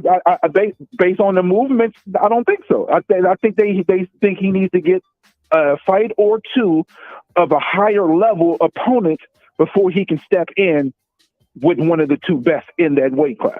Because who has he fought that can correlate that correlates to him handling fighting someone? Exactly. Nobody, baby. Nobody. Yep. Nobody. Cue the music. Cue Cue the Key Sweat. Right. With what's the group? What group was that? Cut Close. Yeah. Wow. Throwback. Cut Close. Holy shit. Hell yeah. What happened to the R&B groups, bro? Shit. Man, auto-tune. That's what happened to him. Hey, look, the rappers want to be singers and the singers want to be rappers. That's what happened. You know what I think? You know what I think happened though, pimping? Digital age, bro. Remember, the record labels was always the front to get in for the artists to get into the industry, so you wouldn't be seen. So that's where the artist development comes in place. Now we're looking at where you can do you're skipping the artist development, and now you're just being able to just put your stuff on, TuneCore, such and so forth, and just put your stuff out to the masses immediately. So which takes out the artist in development, which artist in development is what creates these groups. I think that's why there's a whole lot less groups, whether it's rap or R&B, because the artist development is now gone. Now that could be very true. And people consume music quicker. Back then, an album could last you pretty much a whole year, a year and a half. People will still be rocking, pushing that album shit. Nowadays, man, people are done with that Microwave. Yeah. Microwave. Last time I seen an artist, Cardi B probably the last person I seen have a run this long off of one album. Yep. You're right. I'm trying to think. I can't think of anybody else right now. I don't remember last time somebody had a run this long off of one album. You own one right now. You kicking the actual factual. You at work, man? Yeah, but I'm outside right now. Work is kind of smooth and slow right now, so I ain't tripping. So some people in the chat, everything cool. Somebody in the chat said, "Caller, you literally just defined ducking, taking a different route. All this stuff, all those things you describe is literally describing. And then they want to know, how is Boots loyal to? Hold on. So somebody said, how could Showtime want the rights to it when Boots is not signed with them according to his father? Okay, so I'm glad they brought that up, because that was a topic that I discussed as well. So when we look at this, we can say Bozy could be capping about that, because Bozy's his trainer. He's not his manager. His manager is Cameron Duncan. So yeah, Bozy didn't sign shit. And there's been reports that he is signed with Showtime. So which one is it? And that's why there's going to be backlash, and the backlash is deserved to some degree because of what his own father said. And everybody has a right to make these claims and make these and say the things that they're saying because of these things that are being brought out to light. Because which one is it? Are you not signed to Showtime, or are you actually signed to Showtime? That's why it's legitimate that people are saying what they're saying. I believe that he is signed to Showtime. But again, if Bozy didn't open his mouth to say some other shit, we wouldn't be here talking about what we're talking about now. But I can't knock them for saying that, hey, he's ducking. But I'm just looking at the business of boxing, looking at the terms of it in regards to what BLK Prime is, where they're at in the game, and the nature of a fight being made of that magnitude and how it works. There's no way BLK Prime could be able to probably make that fight happen without Showtime taking the majority of what would be the rights, which is going to be the profit margin. So why the fuck would BLK Prime put up money for that if they can't even have any of the network rights? That's why there was a word that Steven Espinosa met with BLK for an hour. They sat down and talked. And they probably didn't come to any type of agreement, because I don't see how it's possible unless Boost completely just said, I'm just going to fight on BLK Prime. And then if you turn it the other way around, I don't believe Showtime was going to do a deal with Terence Crawford, because they're hand in hand with PBC. And the first fight that they're going to do, if it's going to be a Bud Crawford fight, it's got to be Errol Spence. That loyalty for them is real. Okay, do you think they are still? We heard some talks last week. I didn't do a video on it. I figured it was enough people covering it. About Mike Coppinger said, "Hey, look, these guys are talking one-on-one, they came up with a split. Crawford and Spence talk one-on-one, which is crazy because that's what Bud had said when he did the IG video. He said, I wanted to get with Spence and Al and my lawyer, and like me and my lawyer go sit down with Spence and Al and let's get this thing done. And he was like, that man told me ain't no fights ever happened in the history of the sport that way. So basically, no. But now they doing that. That's right. So do you believe those reports? And they said they agreed, and they said Crawford sent over a memorandum basically saying, hey, look, we agreed to this already, right? Just want to make sure we have a memorandum of, I guess they called it a memorandum of understanding, or it was like, nigga, that sounds like a term sheet to me. You know what I'm saying? A memorandum of confirmation of terms. Confirmation of terms, yeah. Sounds like a term sheet, right? It's very possible. It's possible, but me being a smart boxing fan and not getting my hopes up on some bullshit that we've been drugged through the mud with, my mentality is 2 words. We'll see. Oh, we'll see. What's your opinion, though? I'm sorry. Yes. You believe it? Okay. I believe it, but I'm not banking on this shit. Because that was my issue with Spence in regards to this whole situation. Like how Tank and Ryan Garcia leaned on their promotional companies and said, this is the fight that has to be made. Not only saying this is the fight to be made and then bringing it to the table, but even when the difficulties and situations came about, it was no matter what, this fight has to be made. And that's what I feel like Spence did not do with his promotional company. And that's why I take issue with people to be screaming, Bud, the duck, Bud, scared, Bud, this. And I'm thinking, get the fuck out of here. Bud has never even carried himself in the manner of being a duck type of guy, right? Not to me. Based on me either. And based on the information that we have, Bud has thoughts in this. Don't get me wrong.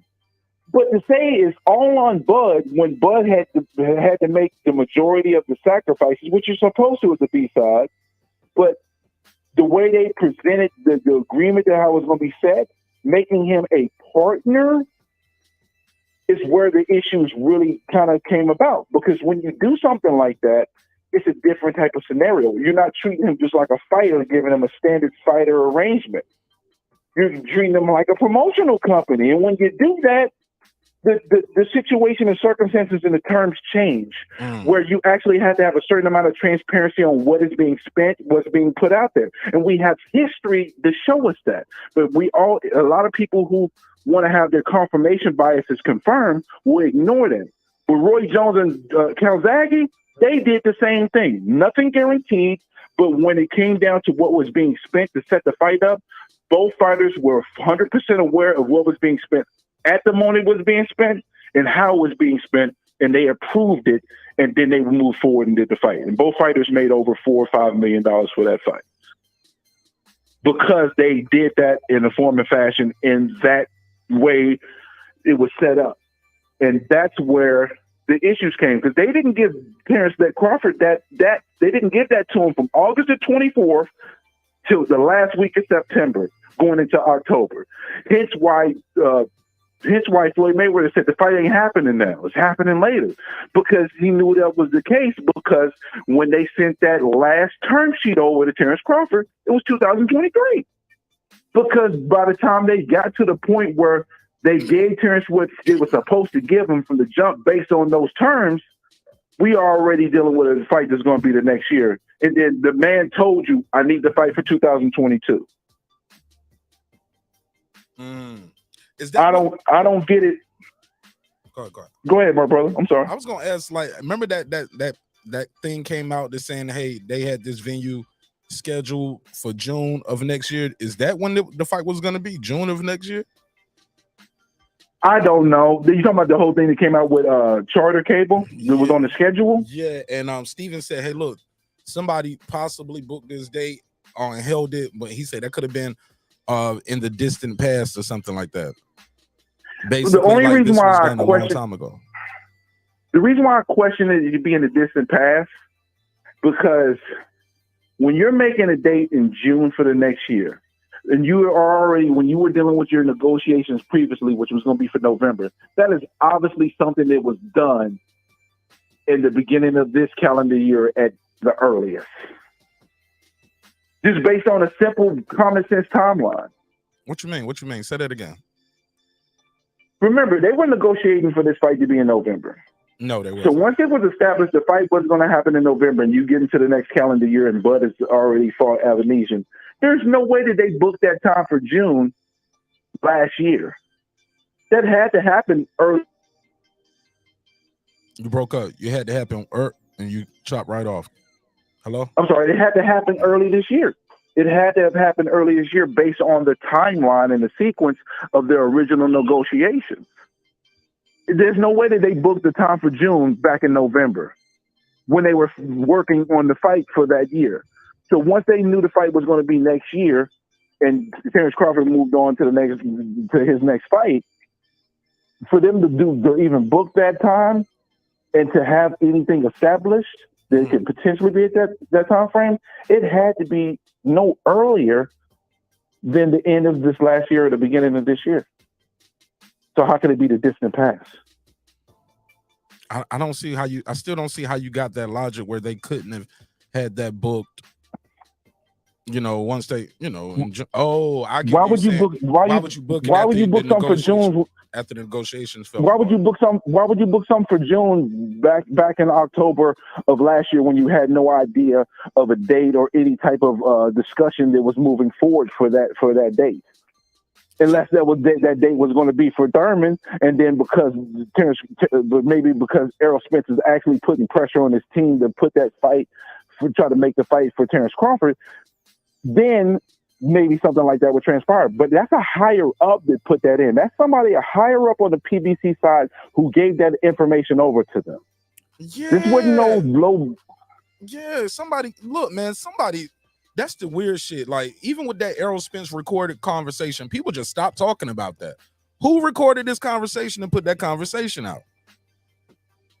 People just stopped talking about it. That was weird, right? That leaked Errol Spence audio. You remember that? I don't know if it was planned. Yeah, I absolutely remember that. It was weird. I don't know if it. Go ahead. I don't know if it was planned. I don't know if this is something that was not planned and somebody dropped it like that. But I wouldn't be surprised if it was, because he didn't even speak on it. He didn't even say, yo, blah, blah, blah. He talks about everything else. His fans talk about everything else. Nobody talked about, like, yo, we still don't know who's recording Errol Spence's conversation without his permission. And then putting the conversation out. Because I'm going to let you know, he knows who he was talking to. You know what I'm saying? Yeah. Where's the Absolutely. outrage? No outrage. Nobody even curious about, like, yo, what's up with that conversation? We still don't know. People just forgot all about it. I'm telling you, a lot of people like to operate on confirmation biases. I'm not going to operate on it. If I see something that I research and it shows a very high probability of being factual or 100% factual, and it's something that doesn't bode well for Bud, I'm gonna call it how I see it. I'm not a Bud buddy where he does no wrong, and I'm not gonna be on the aerosexual side where he does no wrong. I'm just gonna try to look at the landscape for what it is, for what the reality of what boxing is, and call it what it is. Unfortunately, too many people look for information only to confirm what they naturally believe. Because the reason why I'm where I'm at right now is because I didn't do that. Because if I was doing that, I'd still be on the Errol Spence side of things, calling Bud a duck and all that. Because a year ago today, I was a little bit more on the Errol side of things. But when I saw the landscape of how the negotiations went, the things that were in play, I looked at it and felt like Errol Spence is letting PBC do everything, and he's not putting his foot down and saying this fight has to be made regardless, no matter what. And you're the A side. When you're the A side, you're in charge. You set the terms. You are actually the person that puts everything in play. And see, the fact that when you go back in history and you look and say, get a belt, you're on the wrong side of the street. They created these terms. So if they created these terms and set the foundation for how this fight was going to be, it's incumbent upon them to make the fight happen. Man, they let Charles Martin go across the street and fight AJ when he could have unified with Wilder, right? Yeah, but see, the thing is, let's be real. How important is Charles to the PBC umbrella? So what? When you're dealing with somebody as important, it's like, okay, I mean, Wilder's important. You would get your guy a unification versus letting him go across the street and fight somebody else and get a title. But he wasn't as important to them. Who, Wilder? Because if he was, look at Wilder. Okay, so check this out. Wilder. Oh, you talking about Wilder? Okay, so yeah, Wilder was important to him. He's a heavyweight champion with the WBC. Let him unify with Charles Martin. Well, it would.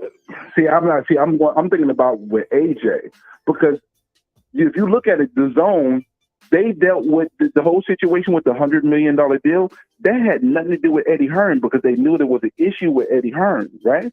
So that was the Zone directly dealing with PBC. Well, not PBC, dealing with Al Heyman and Wilder. And this is where I had my issue with Al Heyman, because he's playing both sides of the fence. It's a difficult balance to try to look out for your fighter's best interest, to look out for your network's best interest. He chose the network over his fighter, because there's no way you can tell me that the 3 fights that he had with Fury would have been better than him getting the fights over there at the Zone, where he fights, was it Brazil? No, I think it was Brazil, and then 2 fights with Joshua for $100 million. Ortiz. He didn't make $100 million fighting Fury 3 times. Yeah, so Ortiz. That was not the better deal. He was left. Yeah, Ortiz too, right? What do you mean Ortiz? I thought he fought Ortiz the second time. In between the first Fury fight, then he fight Ortiz, and who he fight? Ortiz. Let me see. I'm pulling it up. I'm about to trying to figure out when he did. I think it was just the Ortiz fight. I think Fury fought 2 people, and then they did the rematch. I think that's correct. No, I think Wilder if I'm fought not twice. mistaken. I thought Wilder fought twice, but I double check. He might have. Let me see. Yeah, he fought twice. Yeah, he fought Ortiz. So he fought Dominique Brazil, then he fought Ortiz. Okay, so I'll tell you this right now. Again. Yeah. Okay, so fighting Fury that one time, then fighting those 2 fights, and then fighting Fury 2 more times. That's 5 fights. Probably didn't equal up to the $100 million he would have got for 3 fights fighting on the Zone. So which deal was better? Al Heyman didn't look out for the best interest of his fighter. He looked out for the best interest of the network, because because Wilder was too important to let him go fight at another network when he has to look out for the network's best interest. But if you're an advisor for the fighter, you're supposed to be looking out for your best interest of your fighter. That's my issue with Al Heyman and how PBC has done things. That's where my issue lies with them. They're not at fault for everything they do. They're not super duper trash, and I'm not going to say that. But you're towing a fine line by operating business that way. That's circumventing that Muhammad Ali Act.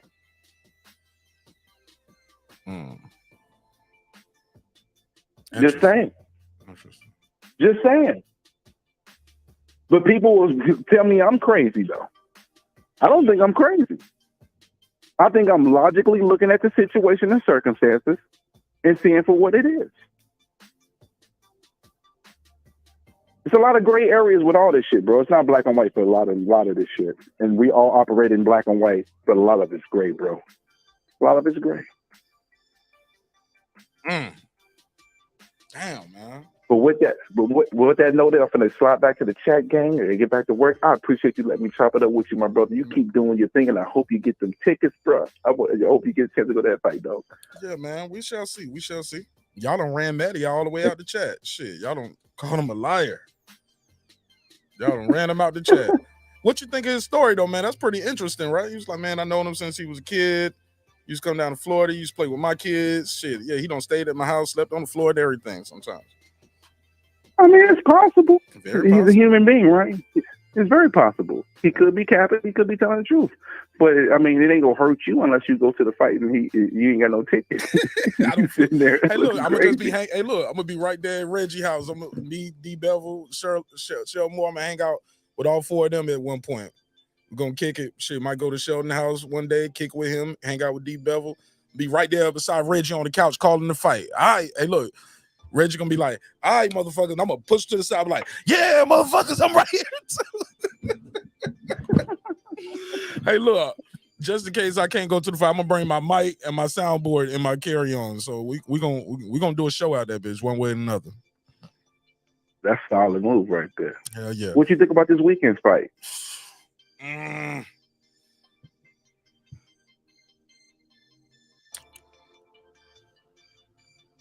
gotta look at the schedule. You thinking hard. I gotta look at the boxing schedule. I forgot. I've been Harrison versus Zoo. Oh, Harrison versus Zoo. Yeah, that is. What time is it gonna be for us on the East Coast? I'm not sure. I think it's going to be. I know it's Sunday there, so I think it might be nighttime for us on Saturday. Okay, so are they gonna they're gonna do it like they did the Devin fight? They're gonna fight early in the day so we can watch it at night. I'm gonna look and see. Hold on. But I got Harrison, man, by decision. I think Harrison gonna put on a boxing clinic. I think it's gonna be a tough fight. It's gonna be a close fight, but I don't. If Tim Tszyu go in there and stop Harrison, I would be super surprised. But I think Harrison just has so much experience, man, and I think he's gotten better as a fighter as he's getting better as a coach as well. So I think he can go in there and use that jab. I think he's gonna tie Tim up. He's gonna spin him. He's gonna frustrate him. Gonna tie him up. He's gonna box him, hold, hit, spin him, push him to the ropes. Sometimes he's gonna get on the inside, but I don't know. I don't know how. I really, other than Terrell Gaucher, I don't really know a lot of those guys. Tim Tszyu beat. You know what I'm saying? Yeah, true story. That's the question mark for him. So you're right about a couple things, but I'll tell you this: when it comes down to Harrison, these are the things that I need when I watch this fight. This is what I'm going to be looking for. The problem with Harrison sometimes is he loses focus. It cost him in the second fight with Charlo, because after he got knocked down in the second round, he went on multiple rounds where he was controlling the action, doing a great job, and he was winning rounds, and the fight was pretty much either him by one round or close to even. In that 11th round, I don't know if you remember when Charlo threw the Fury punches, and most of them didn't land. He put his hands up in the air, looked at him like, "Come on." I think he lost his focus on what his task is as a fighter and ended up getting himself caught. And then at that point, the fight was pretty much over. So I think if he stays diligent, patient, and maintains his focus, he has a good chance of winning decision. But the one thing I'll say is this. Zoo has great punch variations. He throws punches at different levels very well. If he can apply the pressure, and because again, that fight was, when he beat Charlo, that was what, 5 years ago? Yeah, it's been minimum, because I didn't even have a child back then. Shit, that was before COVID, right? That was 2018. Yep. So you got to remember, age is a factor. If he steps slower, Sue might catch him, bro. So, so to me, it's Sue by knockout or Harrison by decision. But Harrison can control that, or he can't control that. He can control it by being a masterful boxer that I believe he is, or he can't control it because he's not exactly who he was 5 years ago, and because age catches up with everybody, and he's going to make some of those mistakes that can cost him. We'll see.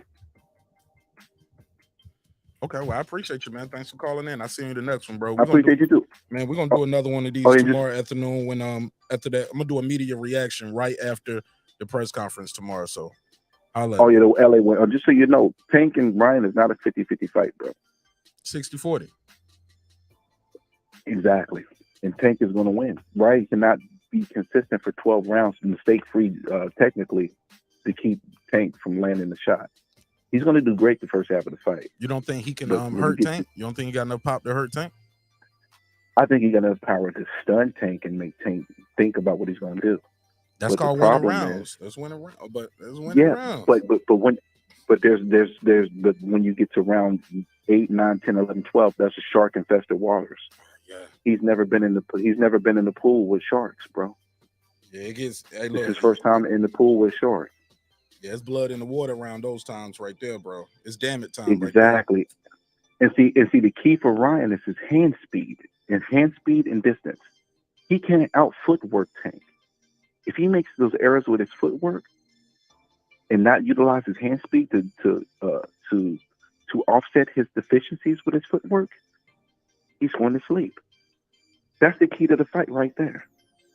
I don't think he can do it for 12 rounds, bro. He'll do it for 6 or 7, but I don't think he'll do it for 12. Got a good coach in his corner though. Got a Hall of Fame coach in there. Yeah, and I think that's why we're going to see the best Ryan. I just don't think it's going to be enough because he has not. Because you know why it's not going to be enough? Because he hasn't been in the ring with enough killers to be able to be prepared for it. Okay. After they done with this media scrum right here, I'm gonna hit Rooster up. Tell Rooster I need Ryan on the show as promised. Even if it's for a short one. I know he's training, he's busy. I just need my 15 minutes. I want 10, 15 minutes to talk to Ryan, pick his brain real quick about this fight. You know what I'm saying? Word up. That'll be dope. I hope you get it too, my brother. That'll be super dope. But let me let you go and rock out, man. I appreciate you, my brother, and you have a blessed one, man. You too. Shout out to Stephen Brim. Brim Reaper. I think Maddie was trying to call back. Let me call him back. I think my boy Maddie was trying to call back. Call him back.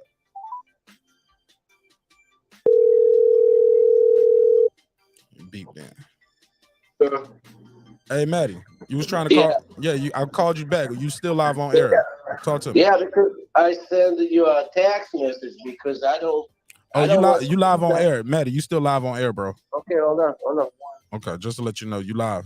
Everybody can hear you. So, but I did reply to your message though. Because wait, that's what Bud has said. Yeah, I replied to your message, bro. Yeah, you said okay. Yeah, I got you. I just don't want you to say nothing live on air that you don't want nobody to hear because you are live on air. Here, same here. Just I don't want you to put anything on there or talk to his people, and I don't want them to yell at my head. You know what I mean? You good, bro?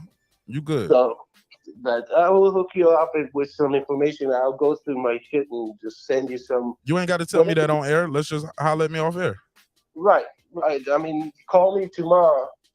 And then we could actually talk about this. I just wanted to make sure you don't put anything on there. You putting it out on air more than me already. You good, bro? I got you. Oh, okay. I didn't know that. I didn't know that. My brother, I'll talk to you tomorrow. Right. All right, peace. All right, sure. Okay. Boston Scholar said, I got a bet with him. I got a bet with you on Fury versus Usyk not happening. You said it's not gonna happen. I said it is gonna happen. What? I'm kind of confused. Matter of fact, I'm gonna call his ass. What the hell is this bet? I hear people telling me I got a bet with him. I'm like, damn, man, I'll be forgetting. Got to put that bet in writing or something. Put in the chat, screenshot it, and email it to me or some shit. Hola, ¿cómo está? What's up, bro? What's up? What's our bet? You said we got a bet? I saw that in the chat. What's the bet? Yeah, that the fight would even happen because I think Fury ducking Usyk.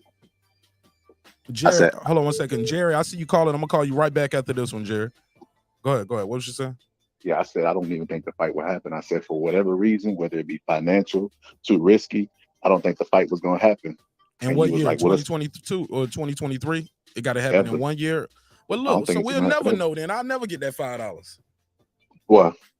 Well, we got to wait till they retire and go into the Hall of Fame for the fight? I don't think that'll happen. I mean, we'll know when they get to a certain point because Tyson Fury, he got 1 foot in retirement any goddamn way. Yeah.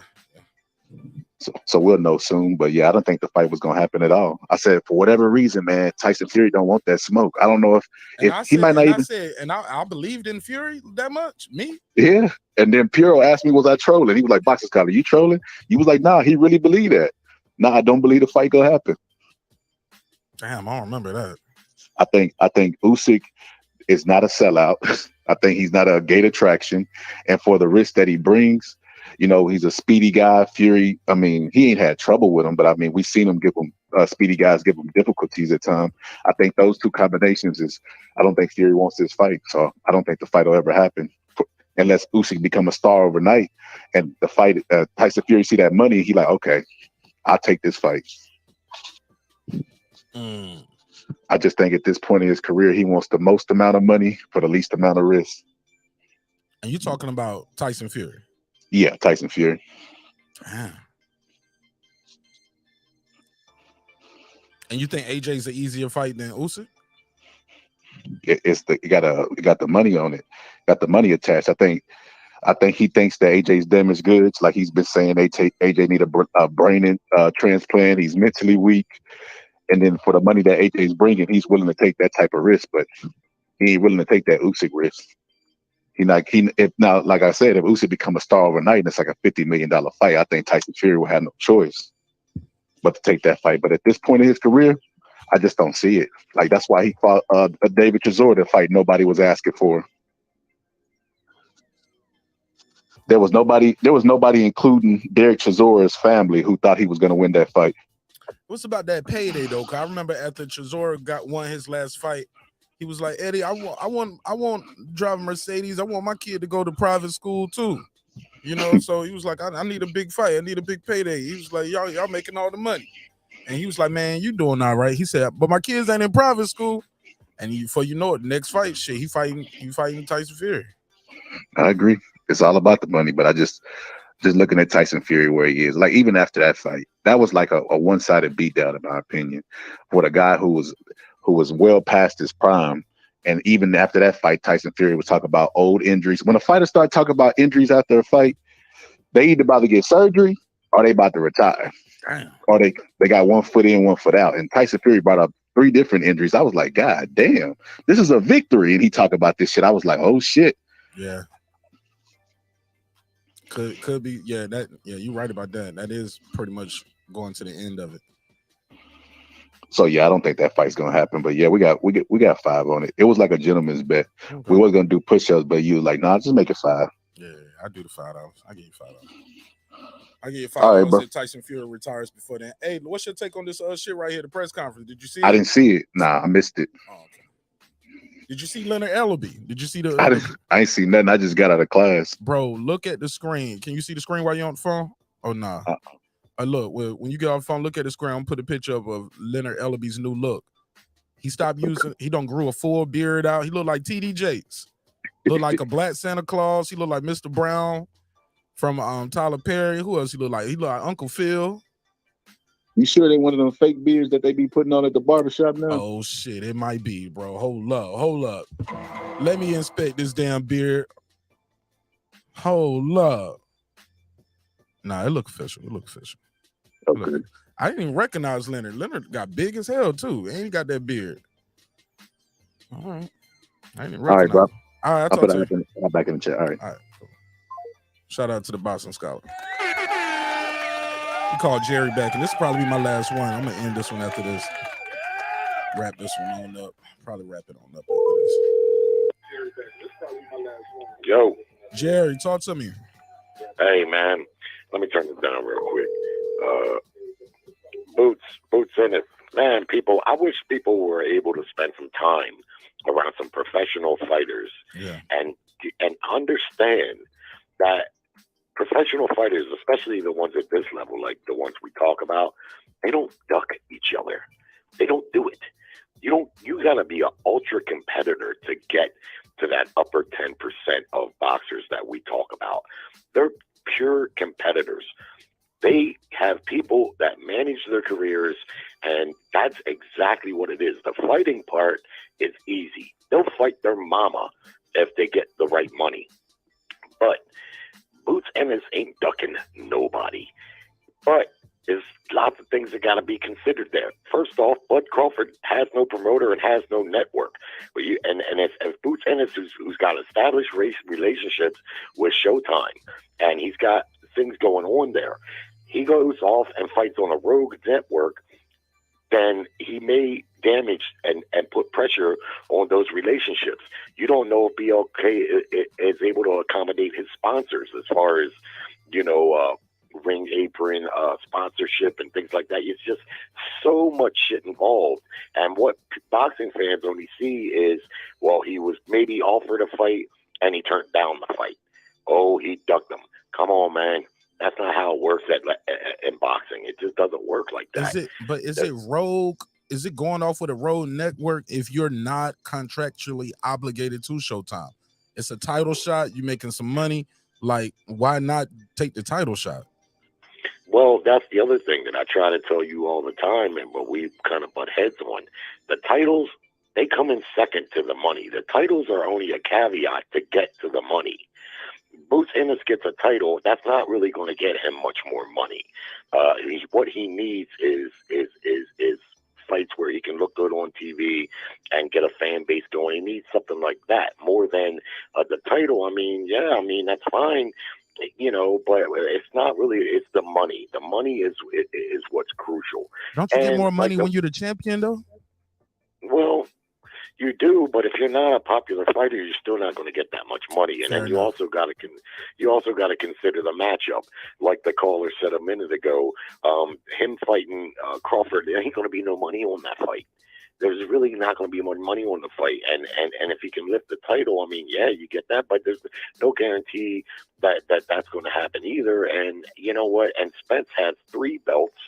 And he fights with the PBC and people that you're familiar, that you've done business with. It's just a whole lot easier to make.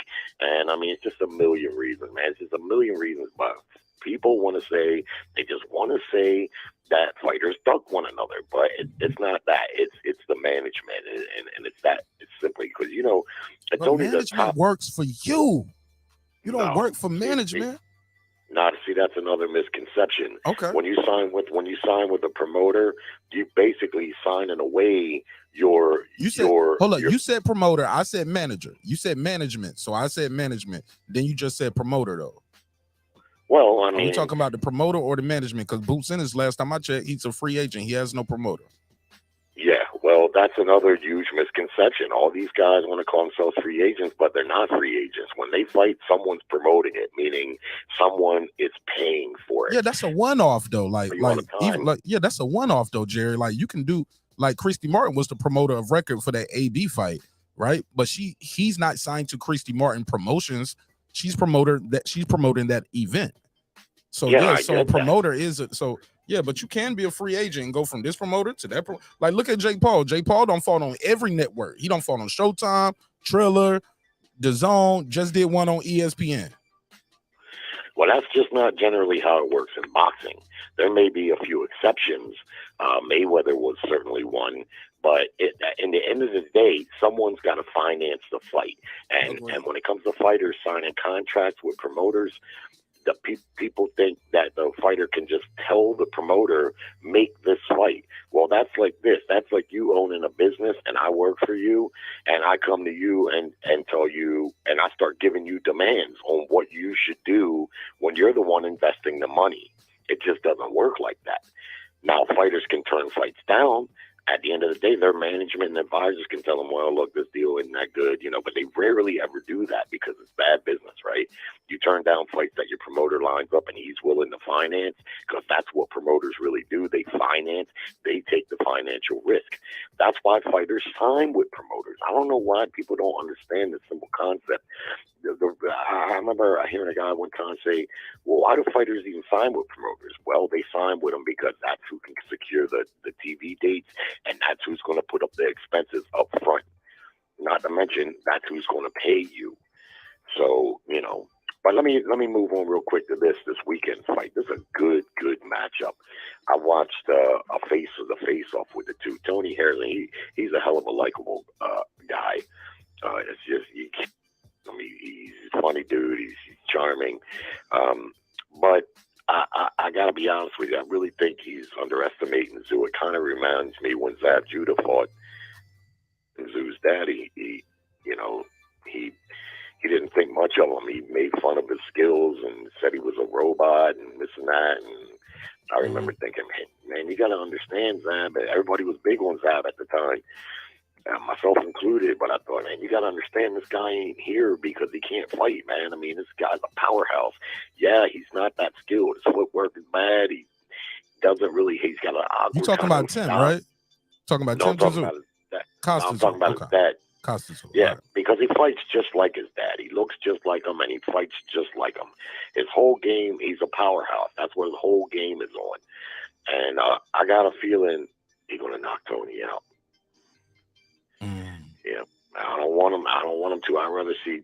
Well, let the best man win, I guess. But Tony admitted himself that he his head wasn't in boxing until he got the call for that fight. He basically checked out, thinking that he wasn't going to get another shot. And Zoo's people have guided him really well, and he has benefited from his name, like Tony says. That's true. But at the same time, I don't think they would have guided him and matched him that well up to this point, and then put him in this fight, which he doesn't have to fight. He could just fight anybody, really, and just wait for his shot at the undisputed title. So they basically chose Tony Harrison almost in tune-up fashion.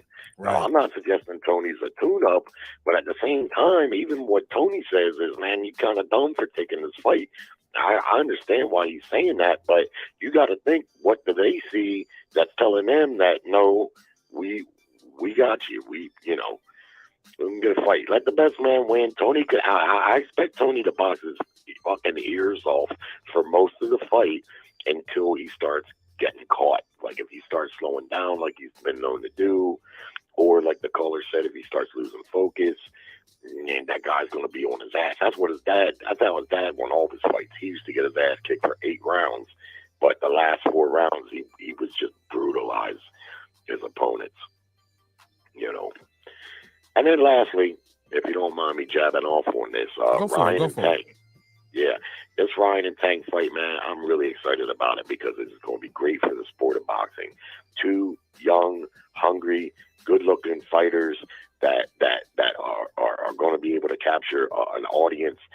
Tank, everyone knows he does really good live gates, and all the hardcore boxing fans like us, we know and support Tank. So that's going to get all those pay-per-view buys. And then what's his name, Ryan, with all that Twitter and all that he does, man. I mean, that's going to mean something too. That's why he's getting this fight. It's not because what he's done in the ring. It's because of that. There's going to be a big fight, and hopefully it's a real good fight, and they can maybe fight 2-3 times, because it would be great for the sport of boxing if they match up well and they do well. It would be great if Ryan could pull the upset in the first fight.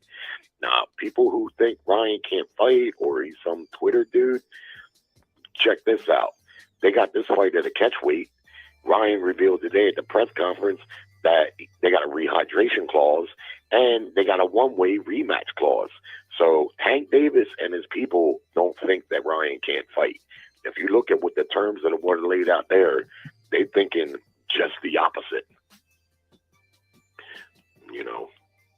So that's going to be a hell of a fight. Why you think that, Jerry? Like, why did they put this? If Ryan's supposed to be such this easy work, why are we fighting at 136, and why is there a 10-pound rehydration clause? Because what it is, Mark, is haters. It's people, fans that don't know what they're looking at, and they don't think Ryan can fight because he's a pretty boy, which they should know by now. There's been several pretty boys that could whoop all kinds of ass. Ray Leonard, my favorite, to be one. And they know that he does the Twitter and stuff. They don't take him seriously. But like I try to tell folks, man, this guy had 240 amateur fights. He beat Devin Haney 3 times in the amateurs. He's got 2 world-class opponents on his resume, and he stopped both of them. And the one guy, the last time I seen him fight, that guy had never been stopped before. The other one gave Lomachenko all kinds of problems, and Ryan Garcia ruined them with a single left hook to the body, lethal left hook. He lands that left hook to almost anyone's body in that division. They're probably going to get stopped. His hook is like that. His speed is like that, and he can fight. He can straight up fight. And Tank Davis's people and Tank, they know that. That's why they got those provisions there. They ain't listening to what the fans say. Well, when you're a fighter, you can tell when someone, you can know who can fight, and they know he can fight. Having said all that, it's hard not to pick Tank by KO because Ryan, he kind of gets a little too tall sometimes, and Tank is such a puncher. I'll probably pick him by KO against anybody, really, almost. You know what I mean? Hard not to. I mean, according to his track record, right? Only 2 people made it all the way through, right? Yeah, there's only been a couple guys that have been able to stay in there with him, and he was hurt in the one fight. But that's why I say it's very hard, and I don't think Ryan has a glass chin just because he got that flash knockdown. That don't mean shit. He got right up and went right back to work, and that's what a real fighter does. And but I'm looking forward to it just because, like I said, because I really think that it'll be good for the sport. Boxing needs these type of fights, and they both gonna come to fight. And hey, you know, I've been reluctant to believe that it was gonna happen. But now that I'm seeing promotional stuff and press conferences, you know, money has to be spent to put that shit together. And I don't think, you know, the Showtime and the people, the money people, they don't spend their money unless, you know, pretty much know the fight is in the bag. Yeah, they threw this press conference together pretty damn quick, bro.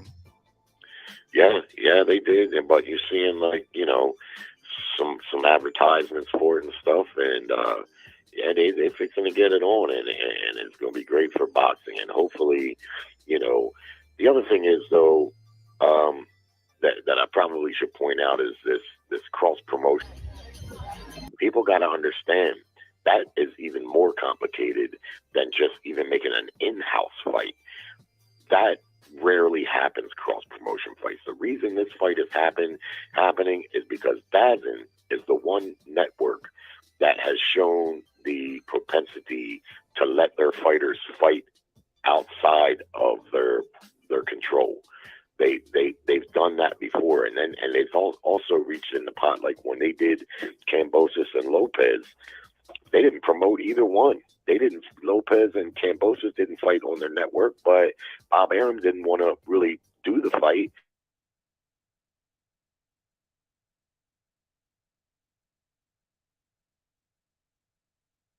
And pursue, you know, other things. I'm about to cancel that myself, but the thing is they rolled over on everything, and according to Tank Davis, Ryan rolled over on the fight negotiations.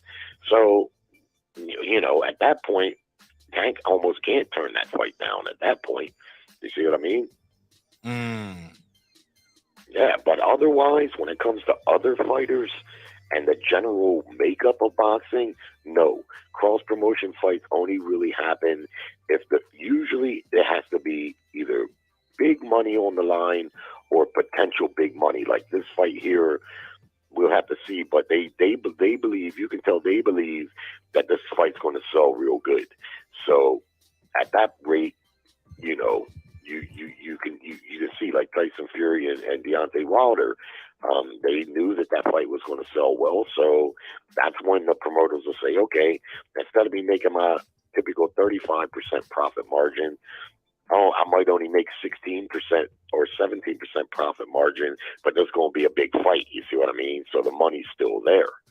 But when it comes to this one and that one and welterweights and guys that are just mid-level, you know, good pros and great fighters and stuff, but they don't, the money guys, it's just not advantageous for the networks to go through all the bullshit and then make a bag that they could have made just matching the fighter in-house. You see what I mean? That's why it happens. It's not that it can't happen. It's not that they can't make cross-promotional fights. It's just what I said. It has to be a big fight. Okay. You know, and then one more thing, Mark, if you don't mind. Go for it. Bud Crawford has gotten a lot of heat over the last 8 months or so, or whatever. Ever since he backed out of the negotiations with Spence and the PBC. But imagine this: I was Stephen Espinoza, or one of the Showtime guys, said early on in that negotiation, we don't even really want to make him an offer because he's a proud fighter and he's a top pound for pound guy, and we don't want to insult him. That was Tim Smith. He was the vice president of communications for PBC. That was Tim Smith. Oh, okay, my bad. All right. Well, hey, look, and they ain't let his ass talk to us no more since he said that neither. They cut him off from talking. How the damn vice president of communication can't even communicate no more? It was like, shut the fuck up. Well, to be honest with you, all right. Well, him, you know, yeah, it was him, okay, but still, that was probably the smartest thing that was said, because you're not going to come to me and talk about 35% of a net back end. I'm sitting over here. I'm a multi-weight division champion. I'm a former undisputed champion. I'm undefeated, and I'm the #1 pound-for-pound fighter in boxing. You don't come to me and try to make a fight with no purse. and tell me, well, after all the bills are paid and everybody gets their money, if the fight makes any money, we'll give you 35%. Oh, we'll break you off a little something. Man, get the fuck out of here. You know what I mean? Never heard of it. Never heard of it. You cannot blame Bud Crawford. I wouldn't give a fuck if he went and fought one of Santa's reindeers. He went and got some money that was easy money for him. I don't believe it was $10 million, but still, even if it was half of that, still that was easy money for him. And that deal that they had on the table, and then from what we understand, he agreed to all that, but he said, if it's got to be like that, then I need to know how the money's being spent. I gotta at least know what you going to spend on promotion and this and that, you know what I mean? And they're going to tell them no, and they're like, man, the fuck am I supposed to do? Just trust you? Trust us. I'm just going to trust the fuck. You could fuck around and make that big fight and get no money. So Tim Smith said it right when he said it the first time. They shouldn't even.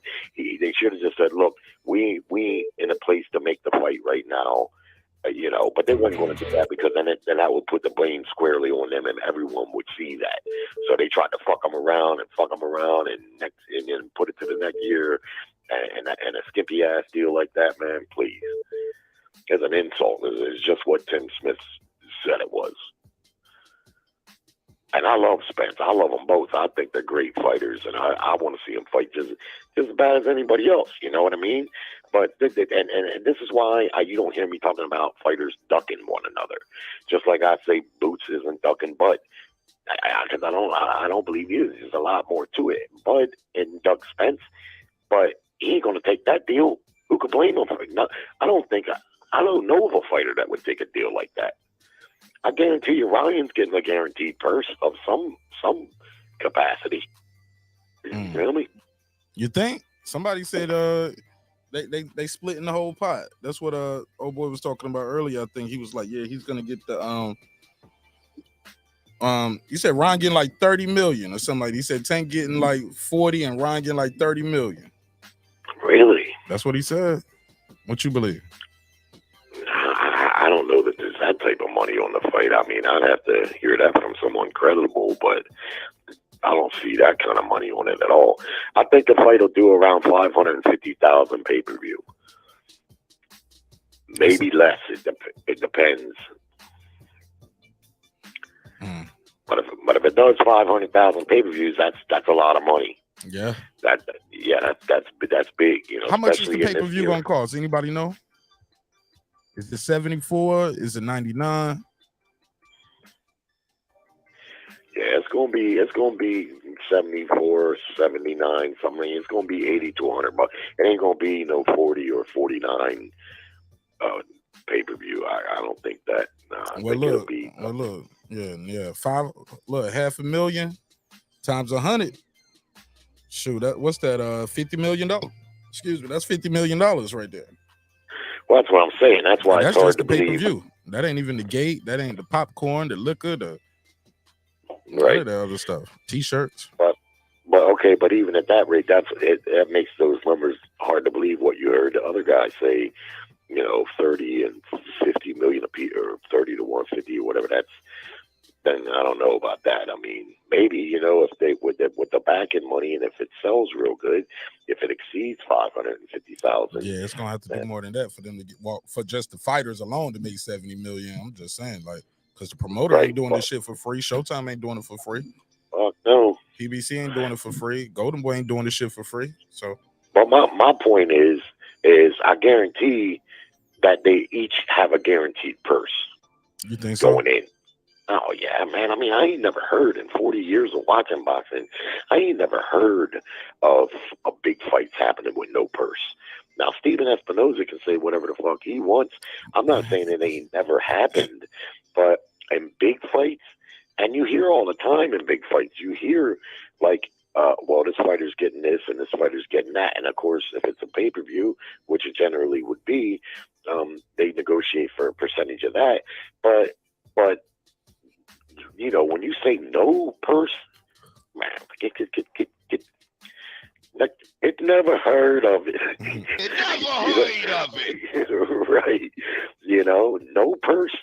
No, ain't no fighters management or the fighter himself. Even though Bud is a fighter, he's not a business management type guy. He's smart enough to know on his own you can't fucking do that. What happens if the fight don't sell, right? What happens if the fight, as anticipated as it is? Let's be honest, boxing pay-per-view is in the toilet right now, and people are streaming fights like crazy, more and more every day. But Crawford has not been a popular pay-per-view fighter. There's a chance that fight won't sell that well. That's why the fight really ain't been made yet. That's why DAZN hasn't thrown their head in the ring to try to get involved, because they know that it's no knock on the quality of the fighters. They're two of the best fighters in the sport. But the reality is, Bud Crawford's not that popular, and Errol Spence is inconsistent and inactive a lot. You see what I mean? Every time he got a little momentum going, it was a car crash or a fucking eye injury. He's had these setbacks with these layoffs to where you can't make a case that he's a big he's not a big pay-per-view star either. He had a good one against Mikey in Texas against a fellow Texan, a pound-for-pound fighter, and most importantly, a Latin guy, a Mexican guy. And they did like 350,000. But if you look at his other pay-per-views after that, every one of them went down. Yeah. You see what I mean? Yeah, they went right down. So at the end of the day, you look at it, you're like, well, yeah, these are two great fighters, and it's a great matchup. And hardcore boxing fans really want to see it. But what's that going to add up to? It's a tremendous financial risk to pay. Like if you're going to pay Bud $7 and maybe spend $9 million just to say, what if the fight, and it don't make. No. So if there's no guaranteed purse, they at least could have said, look, $5 million apiece, and then we'll chop up the back end fairly on what they can negotiate there. But then that way the fighters know that they're not just fighting for the pure fuck's sake of fight. My bad. Yeah. But thanks for letting me get that all off, Mark. I appreciate it. No problem, bro. Thanks for calling in. All right, buddy. This was fun. Appreciate everybody calling in, beaming in. Appreciate y'all in the chat. Y'all got anything else, man? I think this is it. Now I can wrap it up right here. What are you saying in the chat? Let me see. Oh, they still arguing about Undisputed. Lewis won Undisputed against Holyfield in their second fight and never defended it, though. Yeah, he had the IBF, IBO, what else? WBC, WBA? IBF, IBO, WBC, WBA. No WBO, though. And I think that's what Boxing Scholar's issue is. He's saying he didn't have the WBO. He was universally recognized as undisputed, though, Scholar. Everybody universally recognized Lennox Lewis as the undisputed heavyweight champion of the world. I think if you think on Google, he's still considered the last undisputed heavyweight. But I think that WBO wasn't recognized till 2004. It's been around. It was around since 1988, but it wasn't recognized till like 2004 by the internationally. No, I get what you're saying now, Scholar. He said you recognize the IBO, but not the WBO. I'm saying now in 2023, no.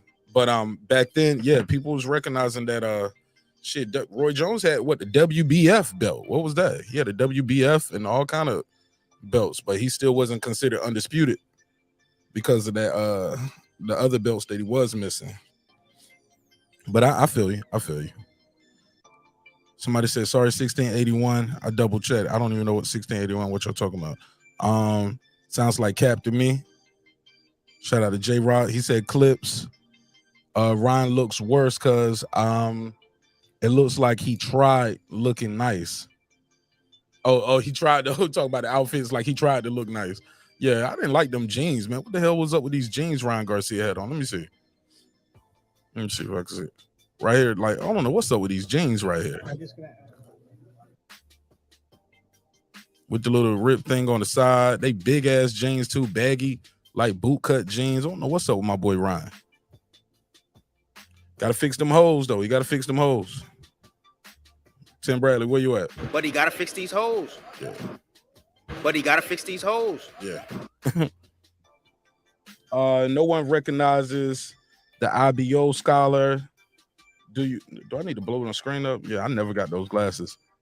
Do you not know which belts are recognized? Okay, y'all going at it. I'm gonna digress. I'm gonna fall back from that. Deeply goated. What up, my guy? He said, if Lewis was undisputed, so was Roy and Tio. Not quite. Not quite.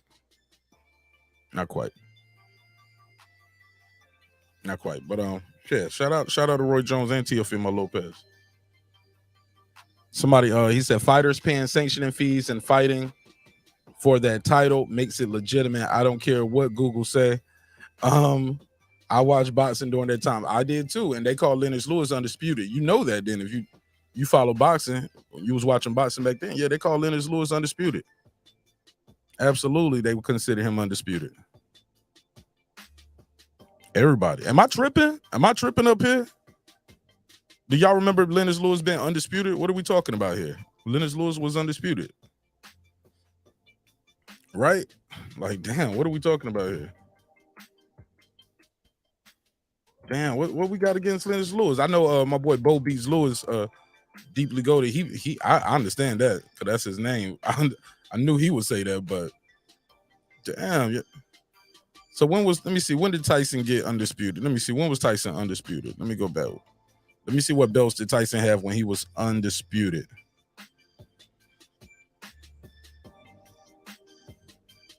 This nigga Tyson had an IBF, WBA, WBC, and that was the 3-belt era, right? IBF, WBA, WBC.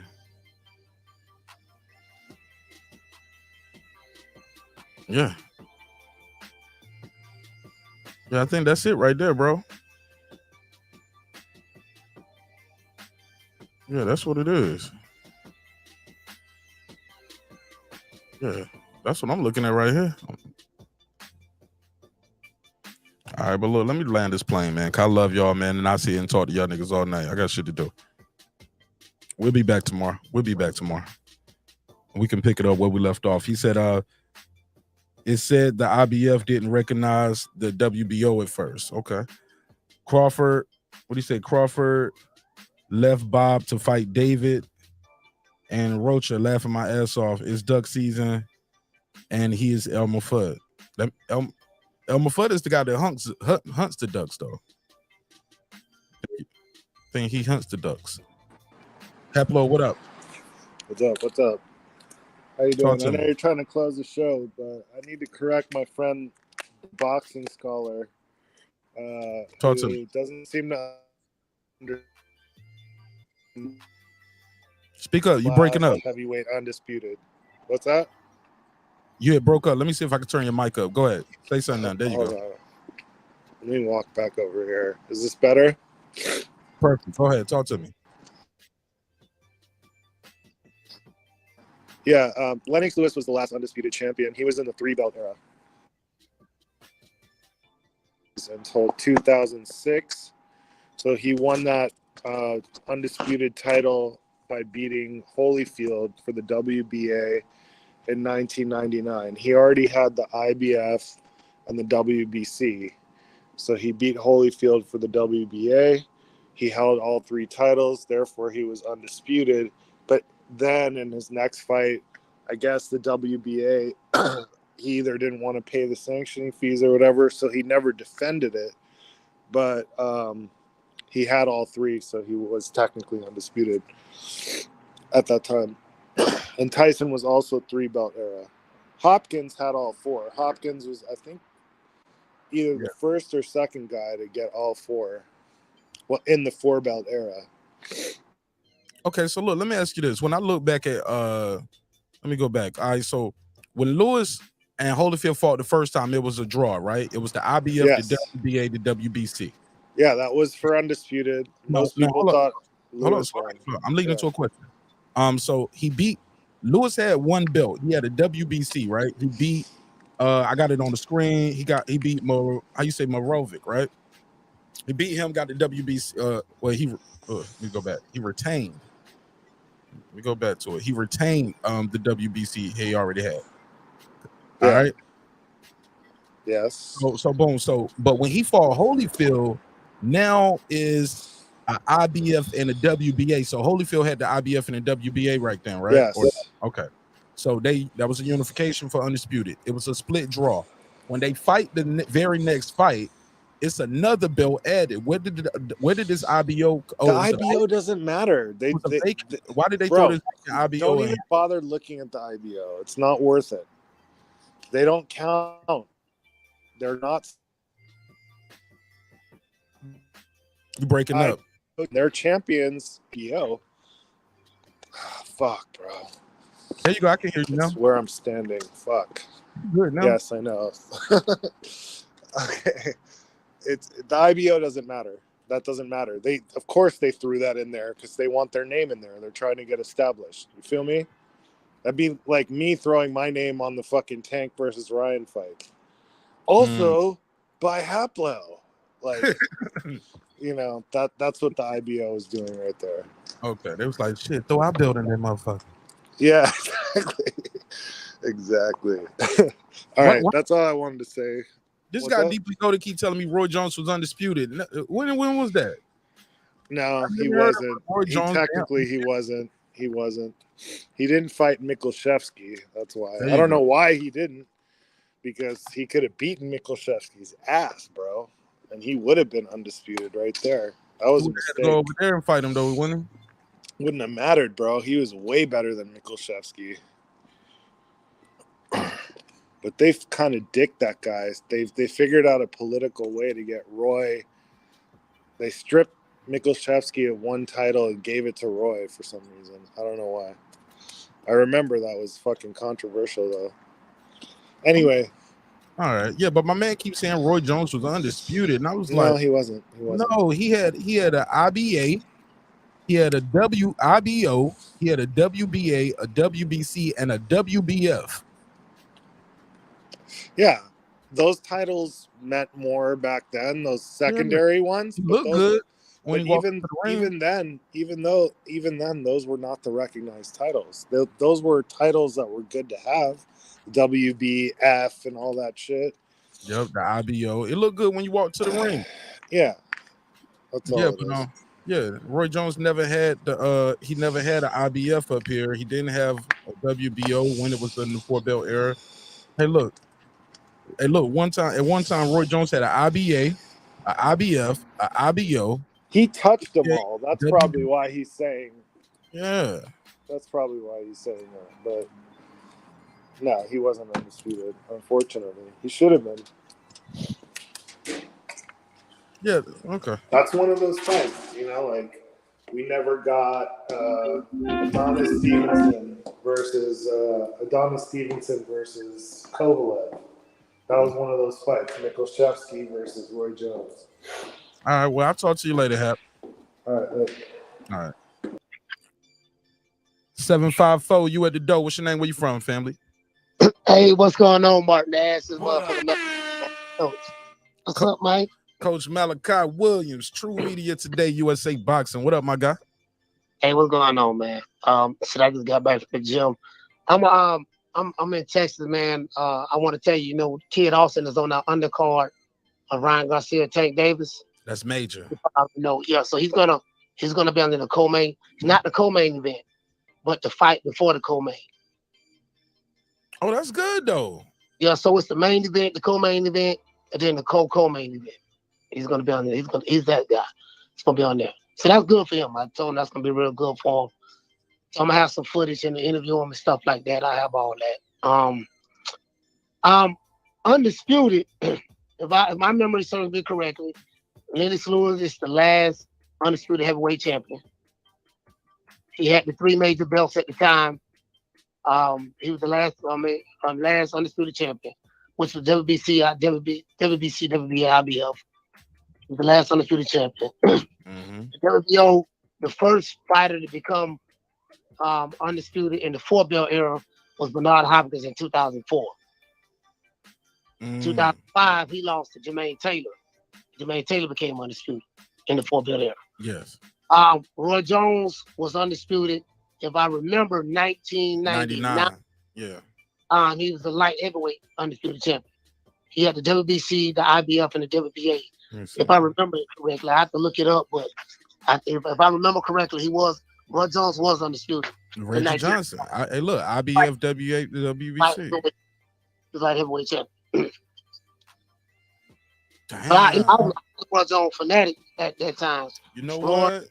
That was the 3-belt era. He should be, yeah. Yeah, 3-belt era, yeah. Yeah, Roy Jones was undisputed in the 3-belt era. How about that? The WBO was around. It won't recognize to 2004 though. Around there. But it didn't get recognized until like 2003, 2004. And the first guy to become undisputed in the 4-belt era was Bernard Hopkins. And then, of course, after that, Jermaine Taylor. And then 12 years later, it was Terence Crawford. A year later, it was Alexander Usyk. A couple years later, it was Josh Taylor in 2021. And then, of course, I think Canelo was 6. Then you got Devin Haney. You have Devin Haney. You have Jamel Charlo. And a new way the monster became undisputed in the 4-belt era. So like that. Those are the guys in the 4-belt era. And then of course the women. Of course. I'm not mentioning the women, but Katie Taylor and all those guys, all the women, yeah, they undisputed as well. All the stuff there. But for the men, yeah, Lennox Lewis was undisputed. He's the last undisputed heavyweight champion. And Roy Jones was undisputed in '99. I gotta look it up. 3-belt era. Yeah, I looked it up while we was talking. 3-belt era, yeah. So I think that's where we get the confusion from, because the belt was around, but you're right, it wasn't recognized. So yeah, we got to give Roy Jones. I'm not talking about the IBO. I'm talking about the IBO, the WBC, and the WBA. I'm looking at it right now. 1999. That was Reggie Johnson. Yeah. All right, that's what I'll tell you, Mark, man. But look at y'all Florida boys sticking up for y'all boy Roy. You like, hold up, man. Let me call this motherfucker Mark now. Let me get this shit together. We love Roy now. Roy got that nigga jaw broke, man. I mean, if you ain't ready, got to pull you out the fight. Nah, I'm fucking. Hey, look, man. But shout out to Kid Austin, man. I think that's super dope. He's getting this opportunity, man. Do we know who he's fighting? Damn, no, I don't. He know who he's fighting. Okay, we ain't released it yet. How about the co-main? You know who's on the co-main? I'll tell you. No, okay. I don't know that entire. I don't know that. Okay, well, shoot. Hit me up with some sources. Say. I ain't tomorrow. They'll tell me. I ain't tell. Well, today. I ain't tell today. All right, man. Well, enjoy your trip in Texas, man, and get some good footage, man. And God bless you, bro. Be safe. All right, for sure. All right. Shout out to my guy, Coach Malachi Williams. True Media Today, USA Boxing. Good call. He's like, man, let me call this nigga about my boy Roy now. Mark, now we can get on a lot of shit now, but we ain't gonna disrespect Roy now. Shout out to Roy. Roy was undisputed, 3-belt era. I stand corrected. And that's a quick Google search. 99. I just like fucking with Deeply Goated though, cause I know he's a Roy Jones fan and I know he's a Riddick Bowe fan, so I always fucking with him. But yeah, damn, it was the 3-belt era, so it does count. So Deeply Goated, I owe you an apology, but you ain't never getting it. No, I'm joking. I apologize.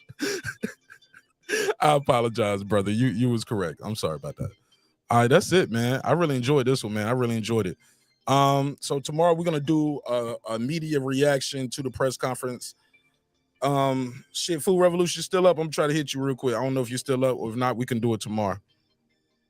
Food, man. I've been trying to do this. Somebody said y'all must have forgot. You damn right we forgot. At first I thought you said y'all musty. I thought it said y'all musty faggot. I thought you called somebody a musty faggot at first glance. All right. Shout out to Canelo. He said Canelo's still the cash cow. Okay. Yeah, Canelo gonna do some major numbers over there in Mexico. When Brewster, okay, he's still on it. Y'all still on it. We got to move forward. Shout out to Q. Q, what it do? Jermaine Taylor was undisputed. Yep, he got them all in one swipe. That was 4-belt era. Yep. Q, they about to land. Oh, Q, hold up. Q trying to speak. Shit, I'll pull up. I'll let Q get his bars off. Q fan. Q, I dropped the link for you. Pull up. You can get your bars off. So always love with my boy Q. He said, look at me. I can't see shit, man. This how I've been reading the comments all night. And then I read it out loud. Old man squint too. Why niggas always look angry when they can't see something? You be like, why does squinting make the eyes focus more? That's crazy. I don't know. Somebody tell me. Nah, Q, you can pull up, man. What's up? What's your take on the shit? Everything that went down. And did you think Boots ducked? What's your take on the press conference? Who you got winning? Then we got a survey in the chat talking about the pay-per-view buys now. He said, I'm waiting on. Okay, you waiting on the beat. Man, I got to get with Food Revolution. I just keep talking. Earlier today, I just got sidetracked with my daughter, just trying to get her settled. She needed some time. She needed that energy. So we went outside, played, had some ice cream, and then I came in the crib. The wife was home. She wanted to tell me about her day. We ate dinner together, and I went right to sleep and woke up and did the show. But the recaps, they're gonna be short though. They're gonna be like 15 minutes. They ain't gonna be real long. They ain't gonna be real long. But we got to do those. Got to do it. And we got to do the Snowfall. I think she's gonna do. I don't know if anybody watching Snowfall, but I gotta watch that. I think they just dropped a new episode, so I got to do my Snowfall, and I got to do some BMF recap. She said, "Oh, okay. So, fool, you ready now? All right, cool. Shit, I'm about to end the shit then, Q. I was trying to give you a little time, but I guess, squint. Yeah, I'm squinting, man." He said, "Press one if Canelo is the king." That's what you on, Joey. That's what you, Joey, out here giving instructions to the chat. He ain't even got no wrench out here telling people what to do. Press one if Canelo is the king. We ain't even talking about Canelo. He said, "Mark, you dropped oh shit, I dropped the box red link. Oh, my bad, bro. That's what happened. Okay, shit. Go ahead, Q, pull up. My bad. I didn't know what the hell. I didn't even know. Nobody even told me. I ain't even look. Told you I can't see, nigga. I'm up here like this.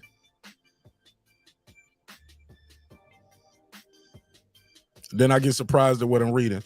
He said Michael Irvin. Oh yeah, I screenshotted that shit. I got that on my list of shit I got to talk about. Michael Irvin, another black man falsely accused. I saw that statement he did, man. Yeah, very emotional statement. He said Joey got a mouthful of ginger tonight. Shout out to Joey. Joey cool, man. Yeah, that shit crazy what happened to Michael Irvin. And they took that opportunity from him. Mark Summers, he said, I'm done with the crack in the 80s show. I ain't mad at it, Mark Summers. I ain't mad at it. I'm gonna watch that shit though. Hey, look, I'm locked in. I don't see all the seasons. This is the last season of Snowfall, so I gotta follow through. I gotta finish my plate. Q, what it do? Man, what's good? My nigga Mark be on. Nigga, turn the music down so I can see. Nigga be driving. Nigga, turn the volume all the way down so we can see and shit. Nigga, turn that shit down. Man, I left my glasses in the other room, so I just been rocking it out like this because nobody was on the panel. Everybody been calling in. So I can't believe y'all. Talk to Q. Q, I like you got one of these right here, don't you? Man, I got one of them things, man. Salute to Walmart, my nigga. You got stuff from Walmart. I got my from Amazon. Oh, see, yeah, I got my shit from Walmart. I'm going through there. I'm like, oh, let me get that light. Let me grab that, my nigga. Hell yeah, have that production up. Talk to me, man. What's on your mind? What's your conference, and is Boots ducking Bud Crawford? You got the floor. Boots ducking Bud Crawford, man. I'm gonna say this. They tried to make it seem as though Bud didn't want to fight him, but in reality, Bud reached out for some smoke. And for the simple fact that they left it out may allude to what some might consider ducking. Me personally, yeah, I think they lying. I think they lying about some shit. I can't say the whole ducking thing, but I feel like they lying to protect the fact that people might think that Boots may be a boogeyman and people might be scared to fight him. Yeah, I think they left that out because to say that Bud called us for a match, it changed the whole dynamic of what they trying to push. So yeah, man, I don't really like the media games they playing, bro. And when stuff like this, Crawford ain't saying nothing neither. because Mark, you already hey, real shit always come to the light, bro. But one of them guys just so real, man. I ain't gotta say it. I know you one of them guys just like me. Like it's certain shit that, bro. It's funny. I'm not gonna explain myself, man. Right. Believe what you want to believe. That real shit gonna come. Right, bro. Some shit you ain't got to say. Hey, look, it's funny to me watching a lot of these big YouTube channels finally coming to the light. They saying what I've been saying for years on this big. They don't cross back over. I said, I told y'all, man, this kid, everything he said he was. Everything he said he was. Blue, Ness, H Money. I've even heard Punch.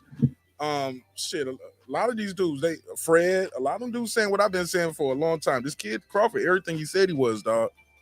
Yeah, and everything that, and he's not nothing that they thought he was or was trying to put out there like he was. Don't know shit about business, scared, doing this and that.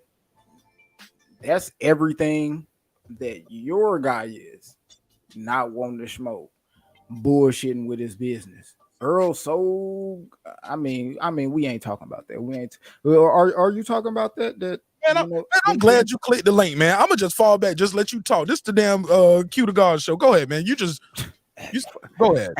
My work is done here. Latavia, what up, baby? You know what I mean? Fucking, I'm a brand. So like that shit you got, and I'm hearing, like I'm saying about the business. Bud don't know this. Bud bullshit with the business. He need representation.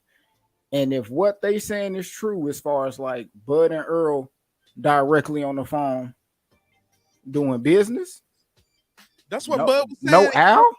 But look, Bud said he wanted to do that a while ago, and they told him, "Nah, ain't no fights ever get made that way."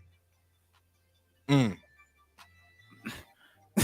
then it said that Earl agreeing to the 50-50. You hear that?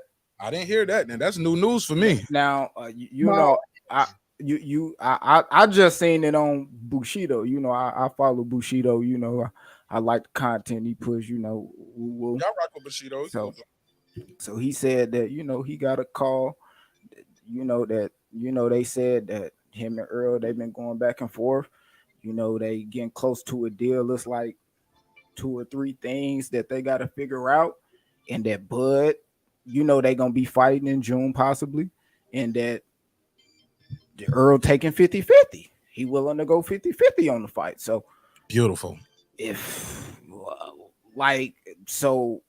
Again, with some of these content creators that push certain narratives and a lot of different bullshit, that's another thing debunked, and they gonna have to put a lot of their videos on private. I've been there before too. I was like, this didn't age well. I'm taking this shit down. That shit didn't age. Fuck out of here. Get this shit off my channel. These niggas gonna run through my catalog, nigga. You'll never find that video anymore. It's over, nigga. Oh man, nigga try to bring it up, nigga. Hey, didn't you say this, nigga? Go find it. Nigga got that shit on private. I ain't saying shit, nigga. Go find it, nigga. I ain't never said that. So look, so 50-50 is in June. People talk about, man, this is new news for me. I missed that video. Because a lot of times these Spence Crawford videos, man, I don't even really click on them too tough no more. Because I'm just like, at this point, you believe what you're gonna believe. Crawford's a duck, or you believe Spence is a duck. However you feel, like you can't change my mind, and I'm not about to try to change your mind neither. So it is what it is. No, you gotta let the nigga believe what they want to believe, but if they agree to that 50-50, y'all, all of that, he ain't worth 50-50, 60, 80, 20, 70, 30, take whatever we give you. Bud don't know business, man. He doing something right. He got them dudes coming back to the table. And yeah, that's pretty damn good if they coming back to the table, trying to make something happen. Yeah, and the fact that Al is, in the background where he's supposed to be. You know what I mean? Like, you know, last time I seen Earl, he was talking about, man, hey, whatever Al say, you know, that's what I'm on. Al said Thurman. Nigga said, let me call Bud back.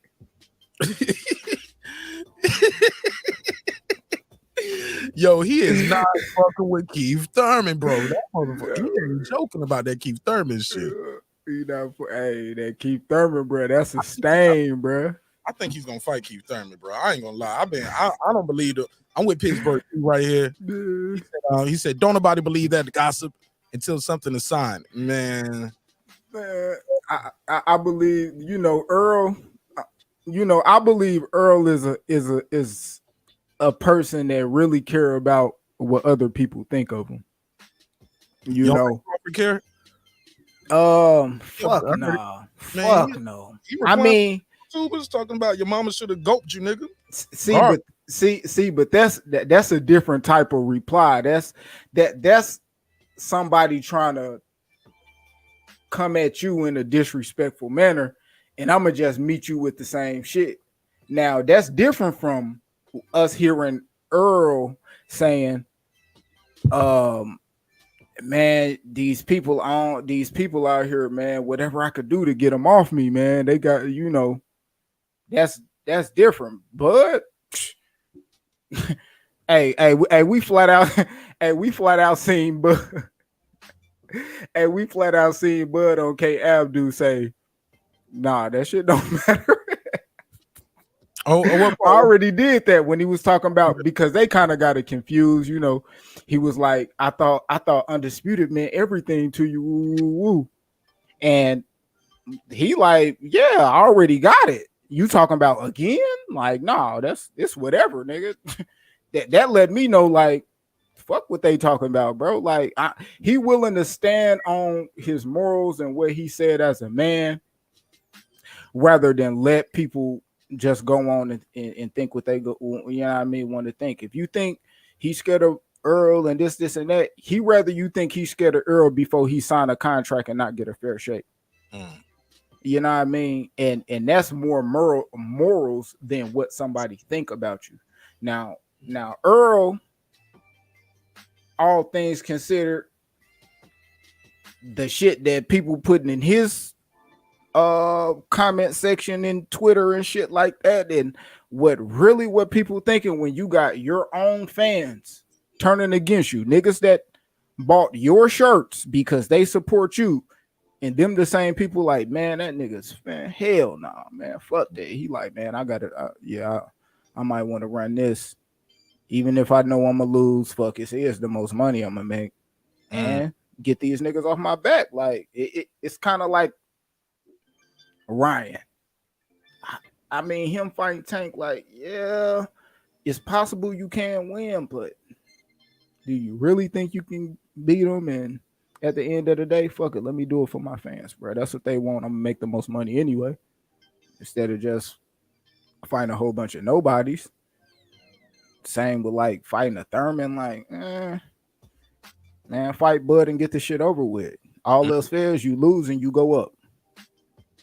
I feel like I heard somebody who was, I think CJ Goodfellas, he did a breakdown and he said, look, if he fights Thurman, it's not gonna, you know what we're hearing is true. If he fights Thurman, it's not gonna be for a title, so you get to come back down and fight Bud. No different from Kell Brook going up to fight somebody, right? You just come back down, you still a champion. You still, basically, you get 2 bites at the apple to get 2 big paydays.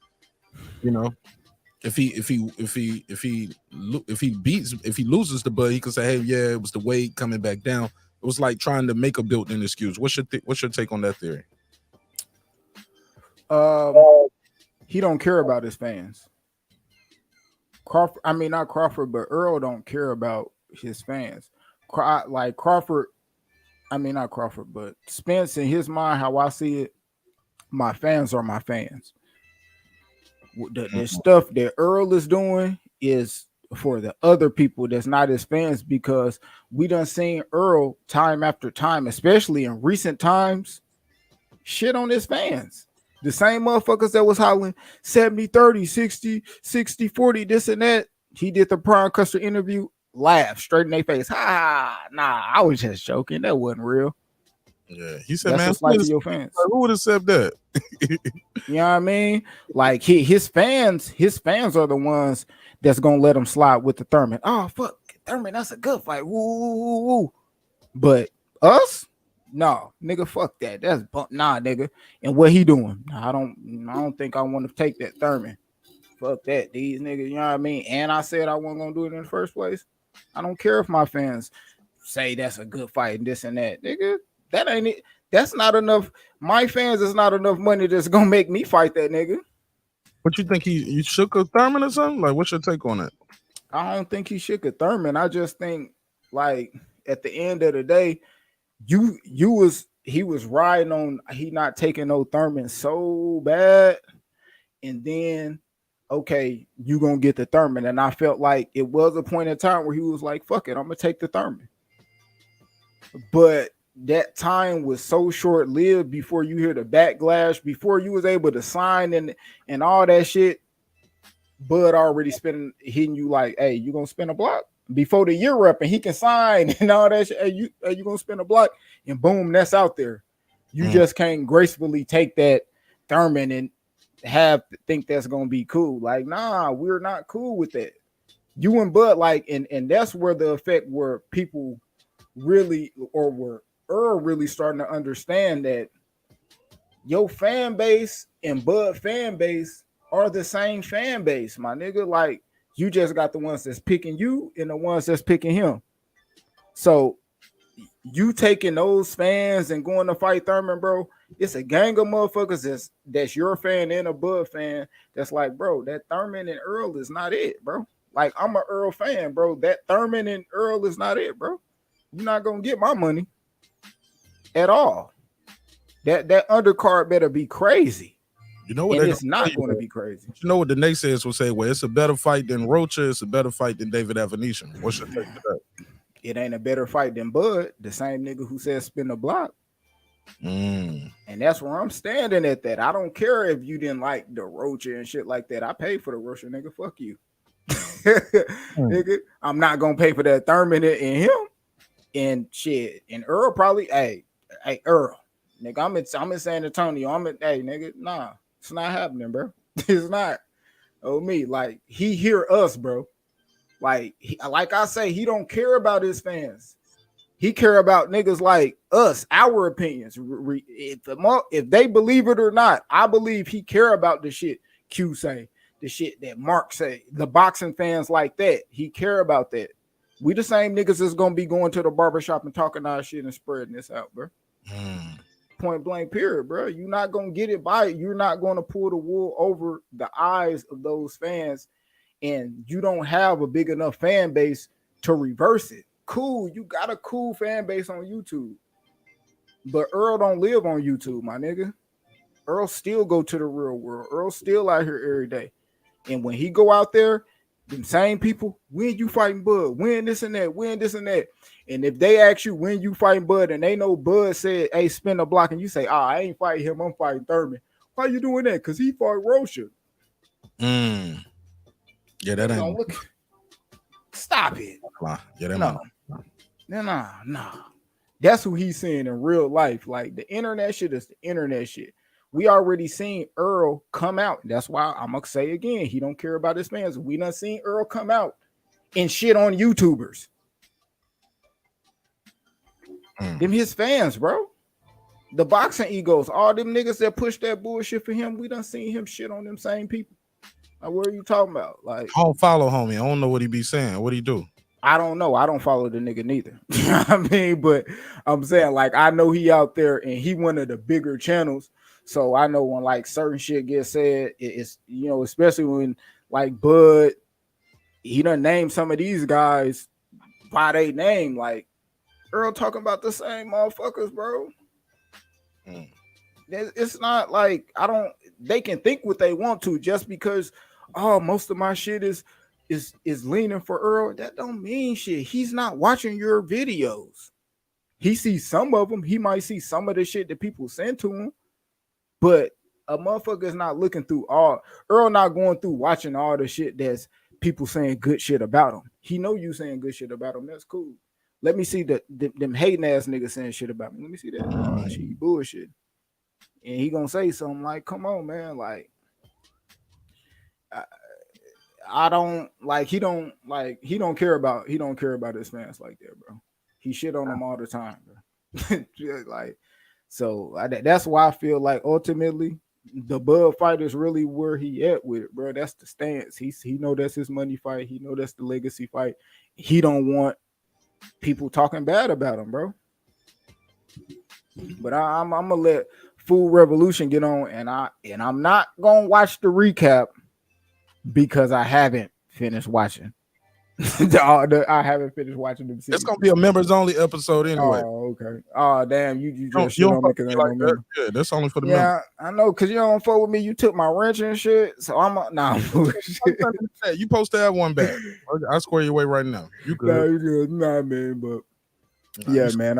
You know, I'm a broke boy, man. When I get monetized, there you go. Yeah, I mean, when I get monetized, you already know, my nigga. Nah, you I'm good. gonna be a member, but but yeah, man.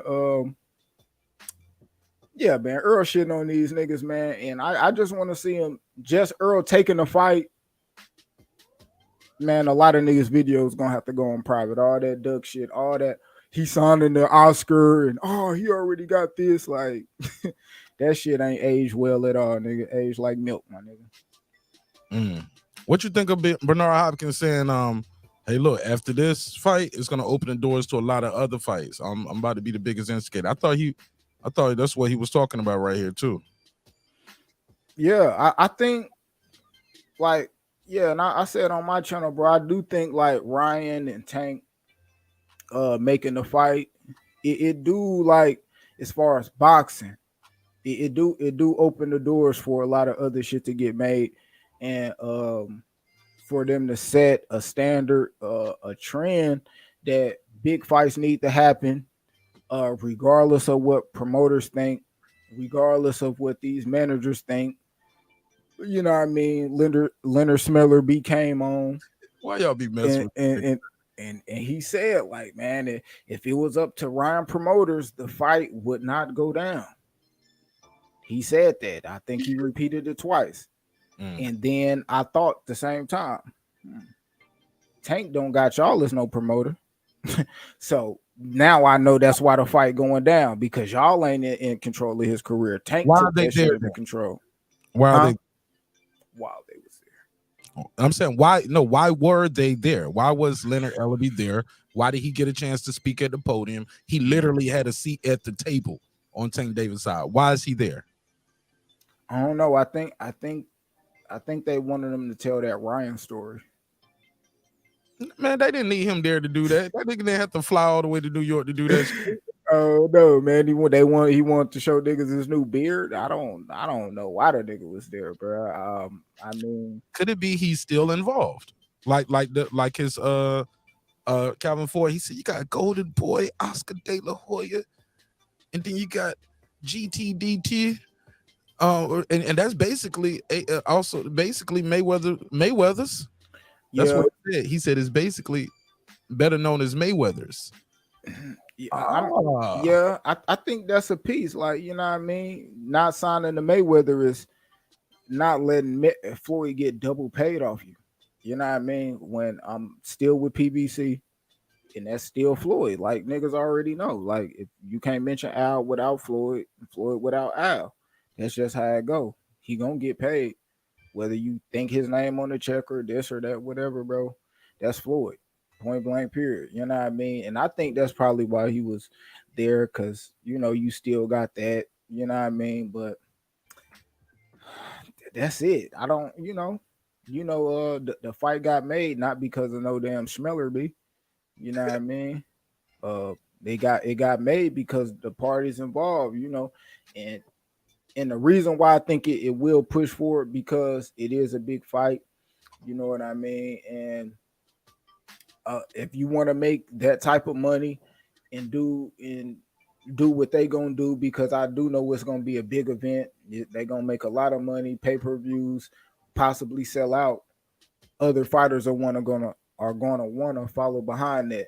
And if we do get the Earl and Bud fight, man, those are two of the biggest fights in boxing. So everybody just gonna want to try to top it. Man, I need to fight this opponent so I could get that type of bread. And I think it's just gonna be. I think it could be a domino effect.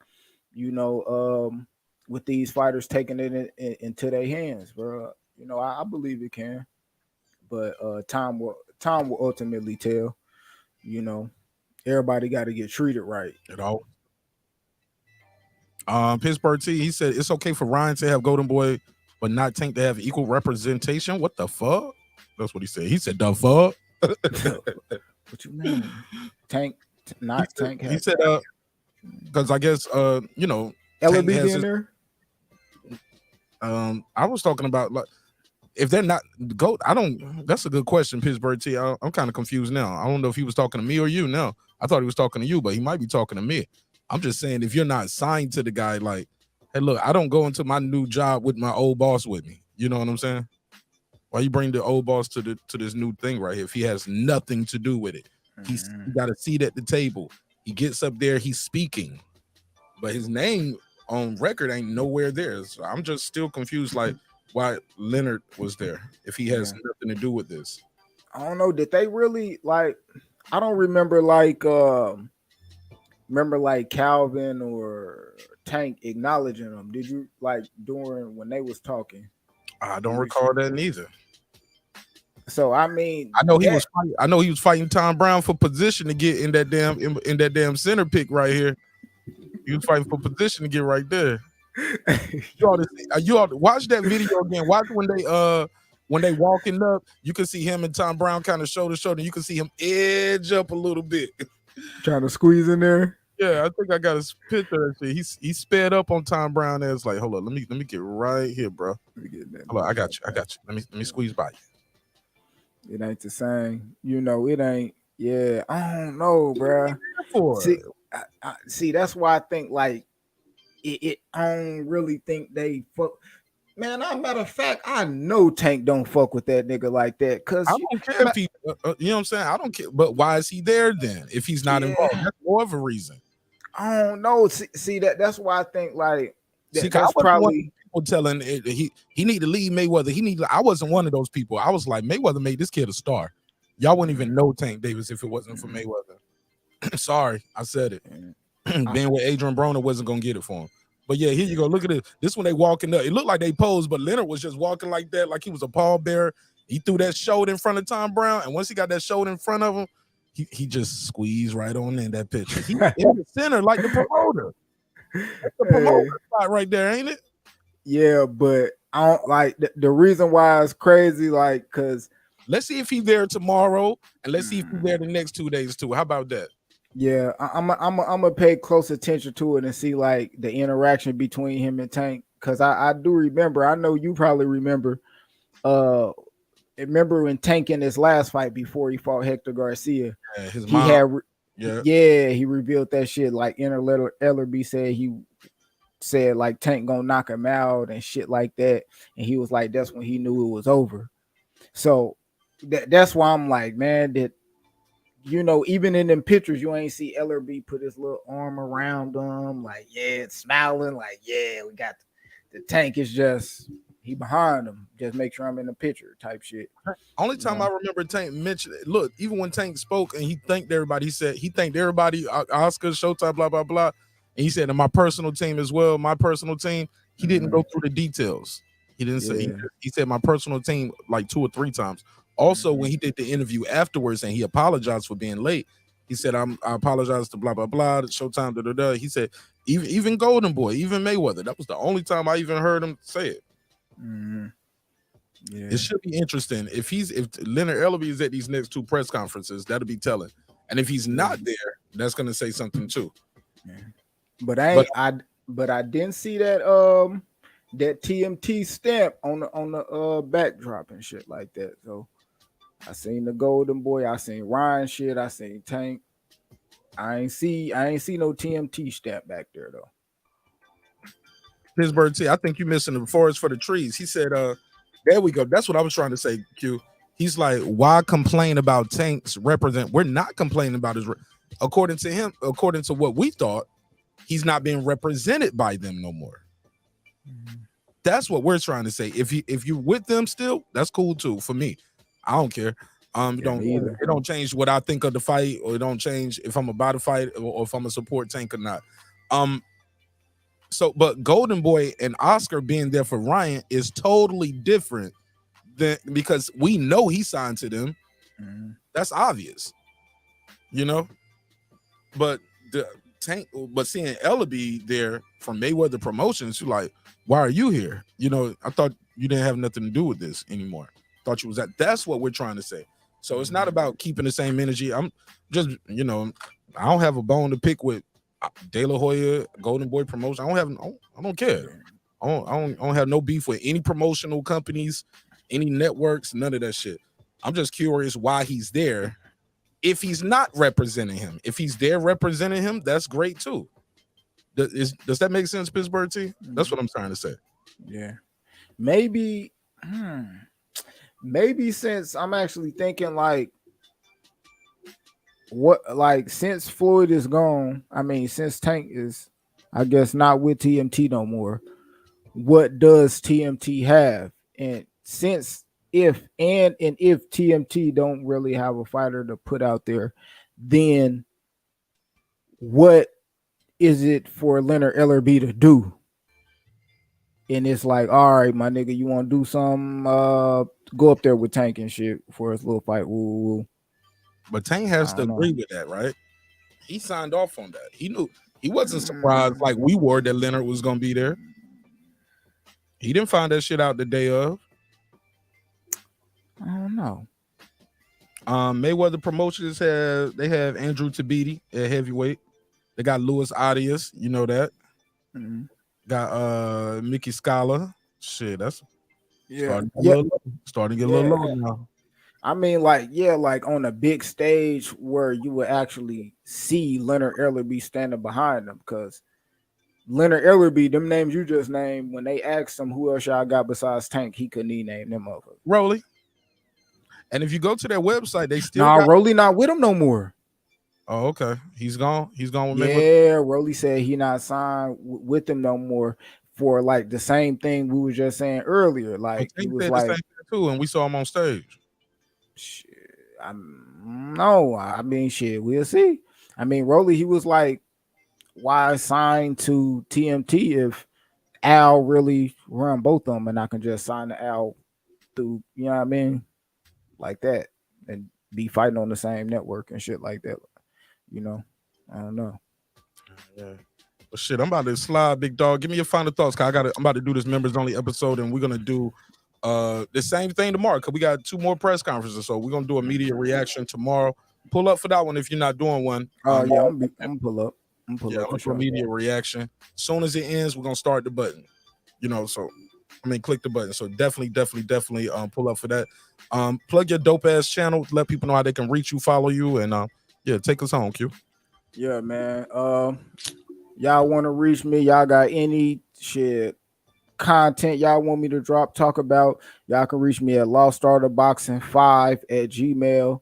You know what I mean? I'm gonna be going live this weekend on the Tony Harrison fight Saturday. I'll be live Sunday, doing my reactions and just talking about the news in boxing. And on Monday, I do throwback boxing, where I, watch old school fights or whatever, we come across, and just talk boxing. So that's Friday, that's Saturday, Sunday, and Monday. I go live. You know what I mean? Beat me there, don't beat me there. Lost Starter Boxing. Pittsburgh T said basically we picking on the black man. It sounds like he said, what fighter does Golden Boy have besides Ryan? Shit, they got Jaime McGill, they got Zerto. Who else they got over there? Who else? Golden Boy. Let me see. Shit, if they get Bud Crawford, they got something special right there. They got William Zepeda. They got Zepeda. Okay. Kid Austin. No. I thought Kid Austin. I thought he. Oh yeah, That's is with Golden Boy. He is with Golden Boy. They got JoJo Diaz. Virgil Ortiz. Blair Cobb. I don't know if y'all count him. Alexis Rocha. They got Rocha, Virgil Ortiz. Yeah, that's those. Yeah, that's some big names right there. Mosley Jr. Who else? Who else they got? Shit, that's a good one. That's a good little list right there. Hey, that's a decent lineup. Shit, they should be having belts on their side anytime soon, in the near future. Yeah. Floyd Schofield is definitely a gem. Zepeda is a gem. Rocha is getting in line. Virgil Ortiz in line. Gilberto Ramirez, he can sell some tickets. Light heavyweight. Hey, don't forget Gabe Rosado, man. Gabe over there. I got Gabe Rosado. I thought that's who. That's who Zerto fight. Yeah, I think Gabe a free agent though, so you can he'll probably doing a one-off with him. I don't think they got Gabe locked in. But we shall see. Shit, we shall see. Yeah, we shall see, man. Appreciate you for letting me slide through. Cobb left. Okay, Cobb left. All right. Oh, damn, I didn't know that.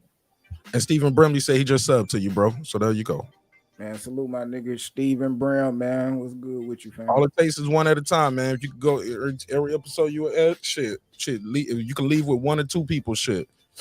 That you're doing all right. All right, man. We're gonna talk about some BMF on the members only side of the game. My girl, Food Revolution. Foodie, click the link, baby.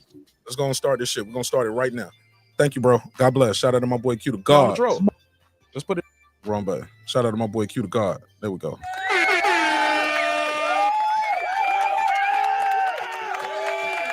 Confused. You could call him mediocre, but he's definitely they're more name recognizable than the Mayweather promotions. Like, and they in line for title shots like Virgil, Rocha, Alexis Rocha. Yeah, they in line. Shit, they in line. Jaime McGee, he's pretty much in line. And Floyd Schofield, he's rising. He's new. So shit. We shall see. We shall see. But yeah, Pittsburgh T, I ain't trying to pick on you, and I damn sure ain't trying to pick on Mayweather promotion shit. Like I said, I don't get into all the promotional shit. I don't really care too much. I'm gonna end this survey. According to the survey, 38% of you guys. Let me do the survey. Put this up here, and I'll put that on the community tab. 38% of you guys saying, "Hey, this shit is gonna do some numbers." Damn, y'all got it doing. That's what I'm talking about. Be positive, man. Let's be positive. Let's support this event, man. It's too many times we ask for fights, we beg for fights, then they finally give us the fight, and you know what happened? Niggas steal the fight. Niggas gonna steal the fight. After all that begging and asking for the fight, we gonna steal the fight. Come on, man. We got to do better than that. But here we go. 700K and above. 38% of you guys saying that. 400 to 700 is 33%. 200 to 400 is 22%, and 200,000 or less, 7% of y'all. All right. Yeah, we can do a watch party for the Harrison shit. I just need to know the time of it. What time the main event start? Because that's going to be on Saturday, right? I just need to know if it's Saturday morning or Saturday night so I can make sure I got a sitter for the baby. You know what I'm saying? I got to make sure my baby girl is situated. But other than that, shit, we can definitely rock out with that. I'm definitely watching that shit. I'm watching the whole card. I'm gonna watch the whole card on that. I just need to know what time we get started. All right, so boom. All right, let's wrap this shit up, man. I'm gonna do a neighbors only roll call. And if you are a neighbor, we're gonna Food Revolution now. We're gonna chop it up. I don't know if we're gonna do a live. Food, we doing a live or we doing a pre-recording? I think we're doing a live. Is it a live? Shit, I just set it up. I don't even know what I set up. Did I set up a live or a pre-recording? Damn. Let me check. I think I might have set up a pre-recording. Is it gonna be a live though? Let me check. In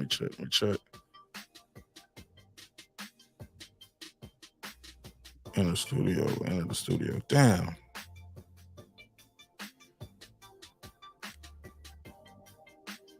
Okay, it's gonna be a live. Okay, Foodie, it's gonna be a live, not a pre-recording. What's up, Food? You there? All right, well, hold on one second. Let me close the other show out, and I'm gonna be right back over here, and we're gonna go live. Cool. Boom. All right, so yeah, it's gonna be a live. It's gonna be a members only live. We're gonna do a cap up. We're gonna talk about this BMF show, where we at so far, and where we think the show gonna go. We're gonna talk about these new characters and all that. He said it's gonna start around 8 p.m. on Saturday night. We there, y'all. We there. Pull up. Yeah, we're gonna have a watch party. Have it backstage for y'all, and we're gonna kick it. All right, so look, let me close this thing on out right. It's your man Nash Breaking Beats, where we break down business, entertainment, art, technology, sports, anything else you and I feel like talking about. It's a hip-hop political sports show with a comedy twist. We like to let the jokes fly. You know why. Life is serious enough. All right, so look. We close this shit out. Where we at? Neighbors on it. Boom. Without the neighbors, the show wouldn't be the show. I'm gonna go through this pretty fast so we can get right on over there to the members only episode. All right. C Jones 0224. Wrong button. C Jones 0224. What up? Tony Boswell. What up? Scant Rants. What up? Kansas City Mac. What up? Patricia Shelton. What up? Ace Retro. What up? That guy Clips 330. What up? Ben Adams. What up? Miss Queen Sunkiss. What up? Rockman. What up? Wanda Villa. What up? Beyond the Rain with Rachel and Nonito Donaire. What up? True Media Today, USA Boxer. That's my guy, Coach Malachi Williams in Texas, doing big things with Kid Schofield right now. Shout out to Coach. What up, gangsta? Pudo. What up? Stephen Bateman. What up? Food Revolution. She about to co-host this BMF episode with me, and we're gonna have a good time chopping it up on it. Taking a little break from the boxing and some hip-hop, and talk about some TV. Let's do it. What up? TJR, What up? Matt Wade, What up? DJ, What up? Karma Serene, What up? Ill Status Boxing, What up? Tank the Sweet Science Examiner, What up? Beyond Above Media, What up? my brother Pittsburgh T, what up? What up? SF City Slicker, What up? I Know Boxing, What up? Boxing Lounge, What up? It's Mex, What up? Ride of the Storm, What up? Here to There, What up? Taylor Bell, What up? Matty Yoel, What up? Cliff Bailey, What up? Con Shawnery, What up? Lisa Bell, She Never Fails, What up? Cooking with Sir Senior, What up? Cooking with the Champ, What up? on the mic with Terrence Bailey Senior, What up? HLD, What up? Brandon Washington, What up? Lady Shan Dundum Season, What up? D Bevel the Champ, What up? and of course the big fish himself, my good brother Dare Lincoln. What up, gangsta? Dreams require sleep, goals require effort. You can go to the description block of this and every video, copy a little piece of merch, get you a coffee mug or something, support the show, or you can run and tell your YouTube daddy I said it. And I meant that shit too. Hey, look, man, sometimes we're gonna agree, sometimes we're gonna disagree. But one thing's for certain, two things for sure, homeboy. Never forget this. I built this shit. Me. Brick by brick. And I'll be damned if I let you tear it down just because you don't like the way another nigga talk. And I mean that shit. I love y'all. Hope you love yourself. If not, guess what? God loves you. So does Martin Nash in the neighborhood. Members only gonna start right now. Peace.